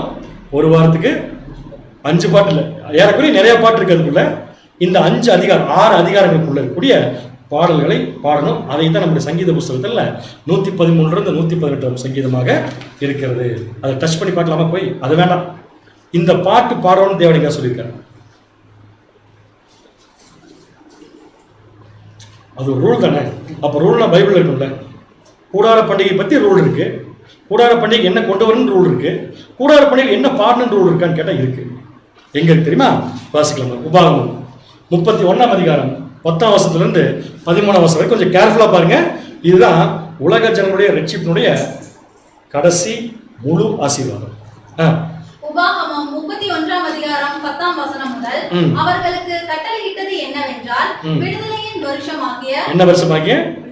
விடுதலையின் வருஷமாகிய ஒவ்வொரு 7ஆம் வருஷத்தின் முடிவிலே கூடார பண்டிகையில், ஒவ்வொரு 7ஆம் வருஷத்தின் முடிவு. இதுக்கு சப்ஜெக்ட் வேற, பட் அந்த முடிவில் என்ன செய்யணுங்க? கூடார பண்டிகையில். என்ன பண்டிகையில்? கூடார பண்டிகையில் என்ன செய்யணும்னா 11ஆம் வசனம், உன் தேவனாகிய கர்த்தர் தெரிந்து கொள்ளும் ஸ்தானத்தில் இஸ்ரவேலர் எல்லாரும் அவருடைய சந்நிதியில் சேர்ந்து வந்திருக்கும் போது. இந்த பண்டிகைக்கு எல்லாரும் வரணுமா வரக்கூடாதா? இந்த பண்டிகைக்கு எல்லாரும் வரணுமா வரக்கூடாதான்னு கேட்கிறேன். அப்படி வந்து சேர்ந்து இருக்கும் போது இந்த நியாய பிரமாணத்தை இஸ்ரவேலர் எல்லாரும் கேட்க அவர்களுக்கு முன்பாக வாசிக்க கடவாய். அவர்களுக்கு முன்னாடி என்ன பண்ணுவேன்? வாசிக்க கடவாய். 12ஆம் வசனம், புருஷர்களும் ஸ்திரீகளும் பிள்ளைகளும் உன் வாசல்களில் இருக்கும் அந்நியர்களும் கேட்டு கற்றுக்கொண்டு உங்கள் தேவனாகிய கர்த்தருக்கு பயந்து இந்த நியாய பிரமாண வார்த்தைகளின்படி எல்லாம் செய்ய கவனமாய் இருக்கும்படிக்கும். இதுல சொல்லியிருக்கிற ப்ராசஸ நீங்க செய்யறதுக்கு எப்படி இருக்கணும்? கவனமா இருக்கும்படிக்கும். அதை அறியாத அவர்கள் பிள்ளைகளும் கேட்டு நீங்கள் யோர்தானை கடந்து சுதந்திரிக்க போகிற தேசத்தில் உயிரோடு இருக்கும் நாளெல்லாம் உங்கள் தேவனாகிய கர்த்தருக்கு பயப்பட கற்றுக்கொள்ளும்படிக்கு. திருப்பியும் உங்கள் தேவனாகிய கர்த்தருக்கு பயப்பட கற்றுக்கொள்ளும்படிக்கு ஜனத்தை கூட்டி அதை வாசிக்க வேண்டும். அப்ப ஜனத்தை கூட்டி அதைங்கிறது கம்ப்ளீட் லா இல்லையா? எந்த டேல, எந்த பண்டிகையில? அப்ப கூடார பண்டிகையில கூடி எதை வாசிக்கணும்? நியாயப்பிரமாணத்தை வாசிக்கணும். அந்த சமயத்துல தான் அவர்கள் இந்த பாடல் என்ன பண்ணுவாங்க? பாடி தேவனை துதிப்பாங்க. யார் யாரெல்லாம் துதிப்பாங்க? எல்லாரும் துதிப்பாங்க. என்ன அர்த்தம்? எல்லாருமே முதல்ல அங்க வரணும். இது ரட்சிப்பின் 3வது நிழல். இப்ப சொல்லுங்க, இது உலக ஜனங்களுடைய ரட்சிப்புக்கு எப்படி பொருந்துது? ஒரே க்ளூ மட்டும் வேணும் தரேன். எல்லாரும் வரணும். எல்லாரும் வருவாங்க. எல்லாரும் தேவனை துதிச்சு பாடுவாங்க. முடிச்சு யார் எல்லாரும்? அறுவடை எல்லாமே என்ன ஆயிடுச்சுங்க? முடிச்சு. அப்ப எல்லாமே தேவன்கிட்ட வர்றதுக்கு தயாராயிடுச்சு. ரைட்? எல்லா பயிருமே தேவன்கிட்ட வருவதற்கு தயாராயிடுச்சு. இப்போ ஒரு பண்டிகை, அதுக்கு என்ன பேரு? கூடார பண்டிகை. அப்ப எல்லா உலக ஜனங்களும் தேவன்கிட்ட வருவதற்கு தயாராகும். அது எப்ப நடக்க போகுது பாத்தீங்கன்னா, கிறிஸ்துடைய ராஜ்யம். எப்படி வரப்போறாங்க? அவங்களும் நிலத்துக்குள்ள இருந்தா வரப்போறாங்க. முதல் பலன் எங்க இருந்து வந்துச்சு? அதுவும் சேம் நிலம் தான். கோதுமையுடைய முதல் பலனும் அதே சேம் நிலம் தான். வார்கோதுமையுடைய முதல் பலனும் அதே நிலம் தான். உலக ஜனங்களும் அதே நிலத்திலிருந்து வெளியே வர போறாங்க. அப்படின்னா அடுத்தது உயிர்த்திலிருந்து வரப்போது யாருன்னு சொல்லி பார்த்தீங்கன்னா உலக ஜனங்கள். வசனம் 1 கொரிந்தியர் 15ஆம் அதிகாரம் 22ஆம் வசனம். 1 கொரிந்தியர் 15ஆம் அதிகாரம் 22ஆம் வசனம். ஆதாமுக்குள் எல்லாரும் மரிக்கிறது போல. கம்ப்ளீட் வேர்ல்ட் மேன்கைண்ட் வந்துருச்சுதுக்குள்ள. ஆதாமுக்குள் எல்லாரும் மரிக்கிறது போல கிறிஸ்துவுக்குள் எல்லாரும் உயிர்ப்பிக்கப்படுவார்கள். எல்லா ஜனங்களும் கிறிஸ்துவுக்குள் என்ன பண்ணப்படுவாங்க? உயிர்ப்பிக்கப்படும். அப்படின்னா கிறிஸ்துவுக்குள்ள உயிர்ப்பிக்கப்படுறாங்க என்ன அர்த்தம்? கிறிஸ்து எப்படி உயிர்ப்பிக்கப்பட்டாரோ அந்த வரிசையில் இவர்கள் என்ன பண்ணப்படுறாங்க? உயிர்ப்பிக்கப்படுறாங்க. கரெக்டா? பயிர்ல கரெக்டா வருதா? முதல்ல வார்கோதுமை அறுவடை, அப்புறம் கோதுமை, அப்புறம் கம்ப்ளீட்டா சேர்ப்பு கால பண்டிகை. இது எல்லாமே ஒரே நேரத்தில் தான் வந்துச்சு. அதே மாதிரி இந்த உலக ஜனங்களும் இந்த பூமியிலிருந்து மரித்து, ஆதாமுக்குள் மரித்து கிறிஸ்துவுக்குள் என்ன பண்ணப்படுவாங்க? உயிர்ப்பிக்கப்படுவாங்க. உயிர்த்து வந்த உடனே அவங்களுக்கு தேவன் என்ன கொடுப்பார்? என்ன கொடுப்பார்? சபைக்கு என்ன கொடுத்தாரோ அதே தான் கொடுப்பாரு. திரள் கூட்டத்துக்கு என்ன கொடுத்தாரோ அதே தான் கொடுப்பாரு. அவங்க சபையா போயிட்டாங்க, திரள் கூட்டமா போயிட்டாங்க. இவங்க சபையும் திரள் கூட்டமா போக முடியாது. ஆனா தேவனை அவர்கள் மாதிரியே புரிந்து கொள்ள வேண்டும். அப்படி புரிந்து கொள்வதற்கு அவங்களுக்கு ஒரு பவர் வேணும். அந்த பவரை கண்டிப்பா தேவன் உங்களுக்கு என்ன பண்ணுவாரு? கொடுப்பார். கொடுப்பாரா கொடுக்க மாட்டாங்க? கொடுப்பாரு. எப்படி கொடுப்பாரு? பரிசுத்தா யோயேல் 2ஆம் அதிகாரம் 28ஆம் வசனம். யோயேல் 2ஆம் அதிகாரம் 28ஆம் வசனம். அதற்கு பின்பு நான் மாம்சமான யாவர் மேலும் கம்ப்ளீட் வேர்ல்ட், மாம்சமான யாவர் மேலும் என் ஆவியை ஊற்றுவேன். என் ஆவியை, இதே ஆவியை தான் தேவன் யார் இடத்துல கொடுத்தாரு சொல்லி பாருங்க. இயேசு கிறிஸ்து. அதை விட்டீங்களா? முக்கியமா அதே ஆவியை தான் யார் கொடுத்தாரு? சபை. அதே ஆவியை தான் யாருக்கு கொடுப்பாரு அப்படின்னு என்ன அர்த்தம்? எல்லாம் ஒரே ஆவிதான். டைம் தான் வேற வேற. டைம் தான் வேற வேற. இப்ப நம்ம என்ன டைம்ல இருக்கோம்? உலக ஜனங்களா மாறுறதா சபையா மாறுறாங்க டைம்ல இருக்கோம். No difference. தேவன் 2 பேருமே கொடுக்க போறாங்க. ஆனா எப்ப கொடுக்க போறாங்கிறது ரொம்ப முக்கியம். கரெக்டா? இப்ப யார் கொடுக்குறாங்க? உலக ஜனங்களுக்கு கிடையவே கிடையாது. முதல்ல யார் வாங்கிக்கணும்? நம்ம வாங்கி. அப்ப நமக்கு ஒரு மேன்மை இருக்கே இல்லையா? இப்ப இந்த உலகத்து முழுக்க இன்னைக்கு கொரோனாக்குள்ள மாட்டி என்னென்னமோ பண்ணுது கவர்மெண்ட், என்னென்னமோ பண்ணுது. இனிமேல் அடுத்த அனௌன்ஸ்மெண்ட் விடுவாங்க. இரவு 12 மணி முதல் காலை 4 மணி வரை முழு ஊரடங்குன்னு சொல்ல போறாங்க. அடுத்த வாரம் வேணா பாருங்க, அடுத்த வாரம் நியூஸ் வரப்போகுது. மிட் நைட் 12 இருந்து காலை 4 வரை முழு ஊரடங்கு தமிழ்நாடு முழுக்க சொல்ல போறாங்க. இல்ல ஆச்சரியமா பாக்குறீங்க? அது ஏற்கனவே ஊரடங்கு தான். எல்லாரும் என்ன பண்ணிட்டு இருப்பாங்க? இப்ப அதுக்கு ஒரு அனௌன்ஸ்மெண்ட் கொடுக்க போறாங்க. இதுதான் மனுஷனுடைய கண்டிஷன். கரெக்டா? நம்முடைய கண்டிஷன் என்ன? தேவன் ஆவியை கொடுத்து வாழ வச்சிருக்காரு. புரியுதா? அப்ப அந்த ஆவிக்கு ஏற்ற மாதிரி வாழ்றோமா அப்படிங்கறத நம்ம செக் பண்ணிக்கணும். தேவன் இவ்வளவு சத்தியங்களை ஏன் இப்ப கொடுத்துட்டு இருக்காரு நமக்கு? அது வீடு தேடி டெக்னாலஜி யார் யாரோ என்னென்னமோ யூஸ் பண்றாங்க. அந்த டெக்னாலஜியை இது வரைக்கும் யார் யாரோ எதுக்கோ யூஸ் பண்றதால இன்னைக்கு முடங்கி போய் கிடக்குது. அதே டெக்னாலஜி நமக்கு வீடு தேடி வந்துட்டு இருக்குது. ஏன் தெரியுங்களா? நமக்கு தேவன் கொடுத்துருக்கிற ஆவியில நம்ம நல்லா வளரணும் அப்படிங்கிறது.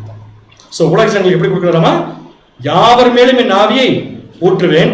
அப்பொழுது உங்கள் குமாரரும் உங்கள் குமாரத்திகளும் தீர்க்க தரிசனம் சொல்லுவார்கள்.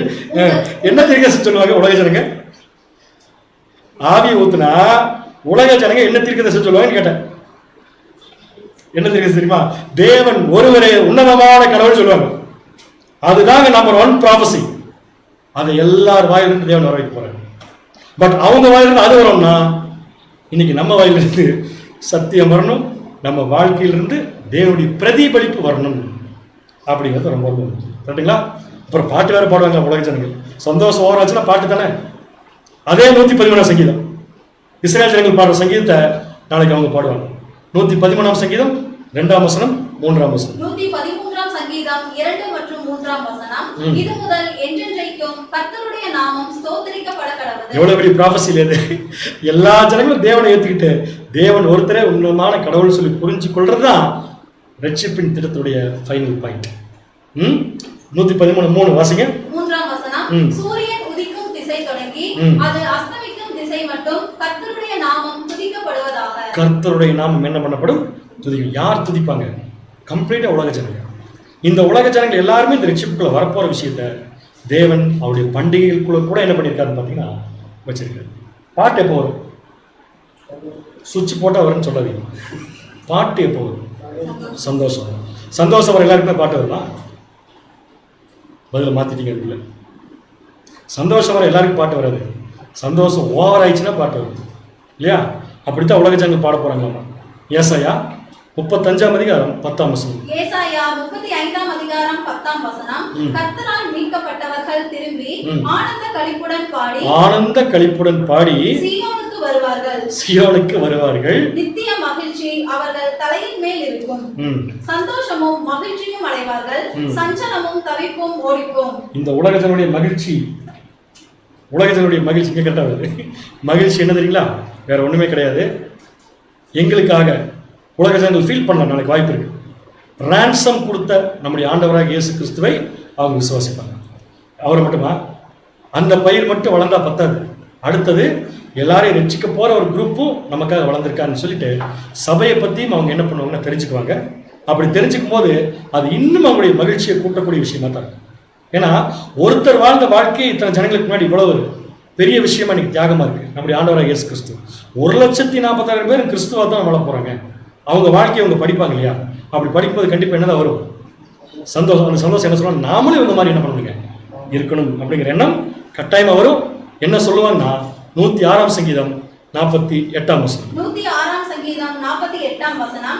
இஸ்ரவேலின் தேவனாகிய கர்த்தர் அனாதியாய் என்றென்றைக்கும் ஸ்தோத்திரிக்கப்படத்தக்கவர். அனாதியாய் அவர்தான் என்றென்றைக்கும் ஸ்தோத்திரிக்கப்படத்தக்கவர். ஜனங்கள் எல்லாரும் அந்த சங்கீதத்துல ஜனங்கள் எல்லாரும் என்ன சொல்லுவாங்க? ஆமென் அல்லேலூயா என்பார்கள். அவங்க ஒருத்தர் பாடி முடிச்சவங்க இன்னொருத்தர் என்ன சொல்லுவாங்களாமா? பாடினவங்க என்ன சொல்லுவாங்களாமா? ஆமென் அப்படின்னு என்ன அர்த்தம்? ஆமென் அல்லேலூயால அப்படியே கடவுள் தேவனை துதிக்கிறோம் சொல்லி அவங்க எல்லாரும் தேவனை புரிஞ்சு கொண்டு துதிக்க போகிறார்கள். இப்ப சப்ஜெக்ட் நம்ம எங்க ஆரம்பிச்சோம்? வயல்ல ஆரம்பிச்சோம். எங்க முடிச்சிருக்கோம்? இப்ப 1000 ஆண்டு அரசாட்சியில் முடிச்சிருக்கோம். ஏன் முடிச்சிருக்கோம்? ஏன்னா தேவன் வயல்ல ஆரம்பிச்சதே இந்த ரட்சிப்பை முன் வச்சுதான் ஆரம்பிச்சிருக்காரு. அவர் கொடுக்குற ஒவ்வொரு ஆசீர்வாதமுமே பின்னாடி வரப்போற ஒரு ஜனங்களுக்கு என்ன வருகிறது பார்த்தீங்கன்னா நல்லா இருக்கு. யார் தயவு செஞ்சு எப்படி தவறா புரிஞ்சுக்க வேண்டாம்னா, இந்த ஒவ்வொரு பண்டிகையிலையும் ஒவ்வொரு படியை தேவன் ஆட் பண்ண சொல்றாரு. அதை பற்றி நம்ம படிக்கல. ஏன்னா நம்ம சபையினுடைய வாழ்க்கையை பற்றி படிக்கிறதுக்காக இப்போ நம்ம வரல. கம்ப்ளீட்டா உலக ஜனங்களுடைய ரட்சிப்பை பற்றி அது என்ன பண்ணிருக்கோம்னா இந்த சப்ஜெக்ட்ல நம்ம பார்த்துருக்கோம். சரிங்களா? ரிப்பீட் பண்ணுங்க. ஃபர்ஸ்ட் பண்டிகை எத்தனாம் தேதி? மே மாசம் நீசான் மாதம் 16. 15 ஆரம்பிச்சிருச்சு. 16 என்ன பண்டிகை வருது? நான் வரமாட்டேங்குது. கரெக்ட், புளிப்பிலாப்ப பண்டிகை. அது எதுக்கு அடையாளம்? என்ன கொண்டு வரணும்? அன்னைக்கு வார்கோதுமை முதற் பலன் கொண்டு வரணும். அது எதுக்கு அடையாளமா இருக்குன்னு பார்த்தா இயேசு கிறிஸ்து. இப்ப சொல்லுங்க பார்க்கலாம், ஏன் முதல் நாளே ஆரம்பிக்க வேண்டியதானது? எப்படி வார்கோதுமை என்ன ஒரு நாள் கெட்டு போகுதா? ஏன் ஒரு நாள் தள்ளி கொண்டு வர சொல்றாரு? நீசான் 16ல பின்னாடி ஒரு சம்பவம் நடக்க போகுது. அதையெல்லாம் தேவன் முன்குறிச்சு தான் செஞ்சிருக்காரு. கரெக்டா? அடுத்தது அடுத்தபடி டேட்டு முதல்ல என்ன டேட்டு? சீவான் 6. கரெக்டான பதில். என்ன பண்டிகை? வாரங்களின் பண்டிகை. அது என்ன கொண்டு வரணும்? கோதுமை. முதற் பலனாகிய கோதுமை கொண்டு வரணும். அது எதுக்கு அடையாளம்? 2 அப்பம் கொண்டு வரணும். கோதுமை கொண்டு வரக்கூடாது, 2 அப்பம் கொண்டு வரணும். அது எதுக்கு அடையாளம்? சபை திரள் கூட்டத்தினுடைய ஆசீர்வாதம் ஊர்ஜிதப்படுத்தக்கூடிய ஒரு பீரியட். 3வது பண்டிகை டேட்டு திஸ்ரி 15. ஸோ நானே போட்டுறேன். 3வது பண்டிகை திஸ்ரி 15. பூமிக்குரிய வாய்ப்பு உலக ஜனங்களுக்கு ஊர்ஜிதப்படுத்துறதை அடையாளப்படுத்தக்கூடிய ஒரு பண்டிகை. இந்த சப்ஜெக்டை ஒரே வசனத்தில் கண்ட்ரோல் பண்ணுங்க. இந்த சப்ஜெக்டுடைய கான்செப்டை ஒரு வசனத்தில் கண்ட்ரோல் பண்ணா அந்த வசனத்தை நம்ம பேசிக் சப்ஜெக்ட்ல முதல் சப்ஜெக்ட்லேயே சொல்லுவோம். அது இந்த சப்ஜெக்ட் கொஞ்சம் சூட்டப்படாது. அதுக்காக சொல்லுவோம். சரி, இந்த சப்ஜெக்ட் எதுக்கு? அது ஞாபகப்படுத்துறாங்க. எல்லாரும் மறிப்பாங்க. கரெக்டு. இந்த சப்ஜெக்ட் எதுக்குன்னு கேட்டேன். எல்லாரும் அப்புறம் சொல்லலாம். எப்படி அப்புறம் எல்லா மனுஷரும் ரட்சிக்கப்படும், சத்தியத்தை அறிகிற அறிவை அடையும் அவர் என்ன இருக்காரு? சித்தம் பண்ணுறாங்க. சரிங்களா? ஸோ தேவனுடைய ரட்சிப்பின் திட்டத்தினுடைய ஒரு மேலோட்டமான ஒரு காரியத்தை உலக ஜனங்களோட கம்பேர் பண்ணி நம்ம பார்த்துருக்குறோம். தேவனுக்கு சித்தம் இருந்தால் வரக்கூடிய காலத்தில் இதை குறித்து இன்னும் அதிகமான விஷயங்களை எந்த சகோதரர் மூலமா தேவன் வெளிப்படுத்த சித்தமா இருக்காரோ அதன் மூலமா வெளிப்படுத்தட்டும். அப்பவும் கேட்டு நம்ம தேவனுக்கு பிரியமா நம்முடைய வாழ்க்கையை மாற்றி அமைத்துக் கொள்ள தேவன் நமக்கு கிருபை தருவாராக. ஆமென்.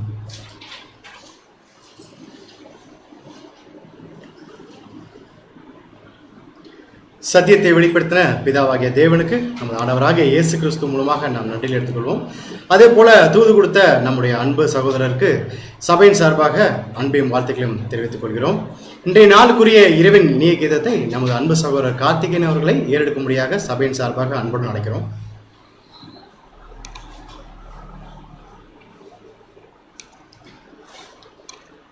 இன்றைய நாளுக்குரிய இரவின் இனிய வாசிக்க கேட்போம். அப்போஸ்தலர் 4ஆம் அதிகாரம் 33வது வசனம். கர்த்தராகிய இயேசுவின் உயிர்த்தெழுதலை குறித்து அப்போஸ்தலர்கள் மிகுந்த பலமாய் சாட்சி கொடுத்தார்கள். அவர்கள் எல்லார் மேலும் பூரண கிருபை உண்டாயிருந்தது. விளக்கம்: அப்போஸ்தலர்கள் கர்த்தராகிய இயேசுவின் உயிர்த்தெழுதலை குறித்து மகா வல்லமையாய் சாட்சி கொடுத்தார்கள். அரசியலை குறித்தல்ல, சமூக கேள்விகளை குறித்தல்ல, உலகம் விமர்சிக்கும் அநேக காரியங்களை குறித்தல்ல, இவைகளுக்கு எந்த விதத்திலும் சம்பந்தம் இல்லாமல் அப்போஸ்தலர்கள் பிரசங்கித்ததை எல்லாம் உயிர்த்தெழுதலின் நிச்சயத்தையே. நாமும் இதையே திருச்சபையின் மைய கருத்தாக கொண்டிருக்கிறோம். கர்த்தராகிய இயேசு உயிர்த்தெழுதலின் முதல் பலனானவர். அவரோடு கூட சபையும் அதற்கு பின்பு முழு உலகமும் தெய்வீக திட்டத்தின்படி இப்படி ஒரு உயிர்த்தெழுதலின் அனுபவத்தில் வர வேண்டியதாக உள்ளது. எனவே நம்முடைய வாழ்வில் இதையே பிரதான சாட்சியாக சொல்ல வேண்டும். எல்லோராலும் வாசித்து அறியப்பட்டிருக்கிற கிறிஸ்துவின் நிருபம் நீங்களே என்று அப்போஸ்தலர் கூறியபடி நாம் கர்த்தருக்கும் அவருடைய வார்த்தைக்கும் சாட்சிகளாக இருக்க வேண்டும். ஆதிகால சபையிலும் இந்த சத்தியத்தையே சாட்சிகளாக சொன்னார்கள். நாம் கர்த்தரிடத்தில் செய்து கொண்ட உடன்படிக்கையை நிறைவேற்ற சத்தியத்தை சத்தியத்தின்படி போதித்து தேவனுக்கு உண்மையுள்ள சாட்சியாக இருக்க வேண்டும். நாம் போதிக்கிறதை விட நாம் சத்தியத்தில் வாழ்ந்து காட்டுவதே முக்கியமானது. தேவ வைராக்கியத்தில் நிலைத்து சத்தியத்தில் வாழ்ந்து சத்தியத்தின்படி போதிக்கிறவர்களாகவும் இருப்போமாக என்பதே ஆமென். ஜெபம் செய்வோம். எங்களெல்லாம் அதிகமாக நேசிக்கின்றதான எங்கள் நல்ல பிதாவே, இதோ அருமையான இந்த மாலை வேளையில கூட உம்மை நோக்கி பார்க்கவும் துதிக்கவும் ஆராதிக்கவும் வேதத்தில் உள்ள மகத்துவமான காரியங்களை பற்றி தெரிந்து கொள்ளவும் நீர் உமது தாசன் மூலமாக வெளிப்படுத்தின இந்த உன்னதமான சத்தியத்தை கூட தகப்பனே நீர் கொடுத்த தயவுக்காக நன்றி எடுக்கிறோம்ப்பா. இப்படியாக நாங்கள் ஒவ்வொரு நாளும் கேட்கக்கூடிய சத்தியத்தில் ஒரு காதில் வாங்கி மறுகாதில் விட்டு விடாமல் நாங்கள் 30, 60, 100 கணக்கு கொடுக்கிற பிள்ளைகளாக வர தேவைத்தாம எங்களுக்கு கிருபை செய்ய வேண்டுமாக ஜெயிக்கிறோம் தகப்பனே. அப்ப நீர் இந்த பூமியில எங்களை எவ்வளவு காலம் அவளை சித்த வைத்திருக்கிறீரோ அவ்வளவு காலமும் உமக்கு உண்மையும் உத்தமமான பிள்ளைகளாக வாழ்ந்து ஒரு கிறிஸ்துவை பிரதிபலிக்கக்கூடிய வாழ்க்கையை வாழ்ந்து உம்முடைய ராஜ்யத்தில் சென்று சேர பிதாவாகிய தேவன் தாமே போதுமான கிருபையை தர வேண்டுமா ஜெயிக்கிறோம் தகப்பனே. உம்மிடத்தில் கேட்டு பெற்றுக்கொள்வதற்கு ஒன்றுமில்லையப்பா. எங்களுக்கு என்னென்ன தேவை என்பதை கூட எங்கள் வாய் சொல் பெறுவதற்கு முன்னரே எங்கள் இருதயங்களும் சிந்தைகளும் மறந்திருக்க தேவன் நீர் ஏற்ற காலத்தில் ஏற்ற வேளையில் எங்களுக்கு என்னவெல்லாம் கொடுக்க சித்தை வைத்திருக்கிறோம் அவையெல்லாம் உமது மேலான சித்தத்தைப்படி தந்தன கூட ஜெயிக்கிறோம் தகப்பனே. இப்பொழுது கூட இந்த கூட்டம் துவக்கும் முதல் முடிவு வரை எப்படி பாதுகாத்து வழிநடத்தி வந்தீரோ அதே போல தகப்பனே இந்த கூட்டம் முடிந்து பிரிந்து சென்றாலும் பிரியாத உம்முடைய நேசக்கரம் எங்கள் ஒவ்வொருடன் கூட வழிநடத்த வேண்டுமாய் இந்த மன்றாட்டுக்கெல்லாம் எங்கள் ரட்சகரும் மீட்பரும் போதவருமா இருக்கிற கிறிஸ்து இயேசுவின் மூலமாக ஜெபத்தை எடுக்கிறோம் எங்கள் ஜீவனுள்ள நல்ல தேவனே, ஆமென். அனைவரும் அமரலாம். ஒரு சில அறிவிப்புகளை நம்முடைய அன்பு சகோதரர் ஜேம்ஸ் பாஸ்கர் அவர்கள் அறிவிப்பார். அதனைத் தொடர்ந்து இந்த கூட்டம் தேவ சமாதத்துடன் நிறைவு பெற்றது. ஆமென்.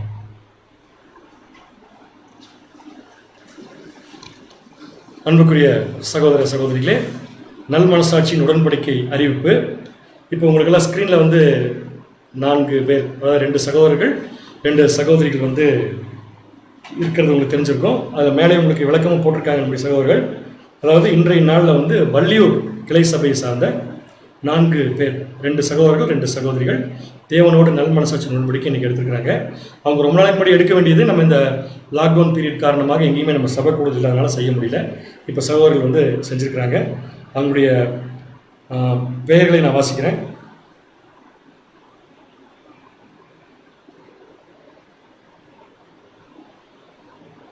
ஓகே, ஆர்டராக வாசிக்கிறேன். சகோதரி பிரியா, அதுக்கடுத்து சகோதரி இந்திரா பொன்மலர், அவங்க 2 பேரும். அதுக்கு அடுத்தது சகோதரர் தங்கராஜ் அவர்கள், அதுக்கு அடுத்தது சகோதரர் மணிகண்டன். எங்கள் 4 பேரும் தேவனோடு நல் மனசாட்சியின் உடன்படிக்கை எடுத்திருக்கிறாங்க. அதில் வந்து இந்திரா பொன்மலர் சகோதரியும் சகோதரர் தங்கராஜ் 2 பேருமே வந்து கணவன் மனைவி. அவங்க வந்து சத்தியத்துக்குள்ளே வந்து அவங்க வந்து வந்திருக்காங்க. இன்றைய நாளில் மாலை அங்கே வந்து வள்ளியூரில் அவங்களுக்கு ஞானஸ்தானம் கொடுக்கப்பட்டது என்பதை தெரிவித்துக் கொள்கிறோம். அவர்கள் தொடர்ந்து தேவனுடைய கிருபையிலும் அவர்கள் ஆரம்பித்திருக்கக்கூடிய ஓட்டத்திலும் தேவன் எதிர்பார்த்த வண்ணமாக ஓடி முடிக்க நம்முடைய அனுதின ஜெபங்களை நாம் அனைவரும் வேண்டிக் கொள்ளலாம். மீண்டும் நாளை மாலை 7:15 அடுத்த ஒரு சத்தியத்தோடு நாம் சந்திக்கலாம். தேவன் தாமே நம் அனைவரையும் ஆசீர்வதித்து வழிநடத்துவராக. ஆமென்.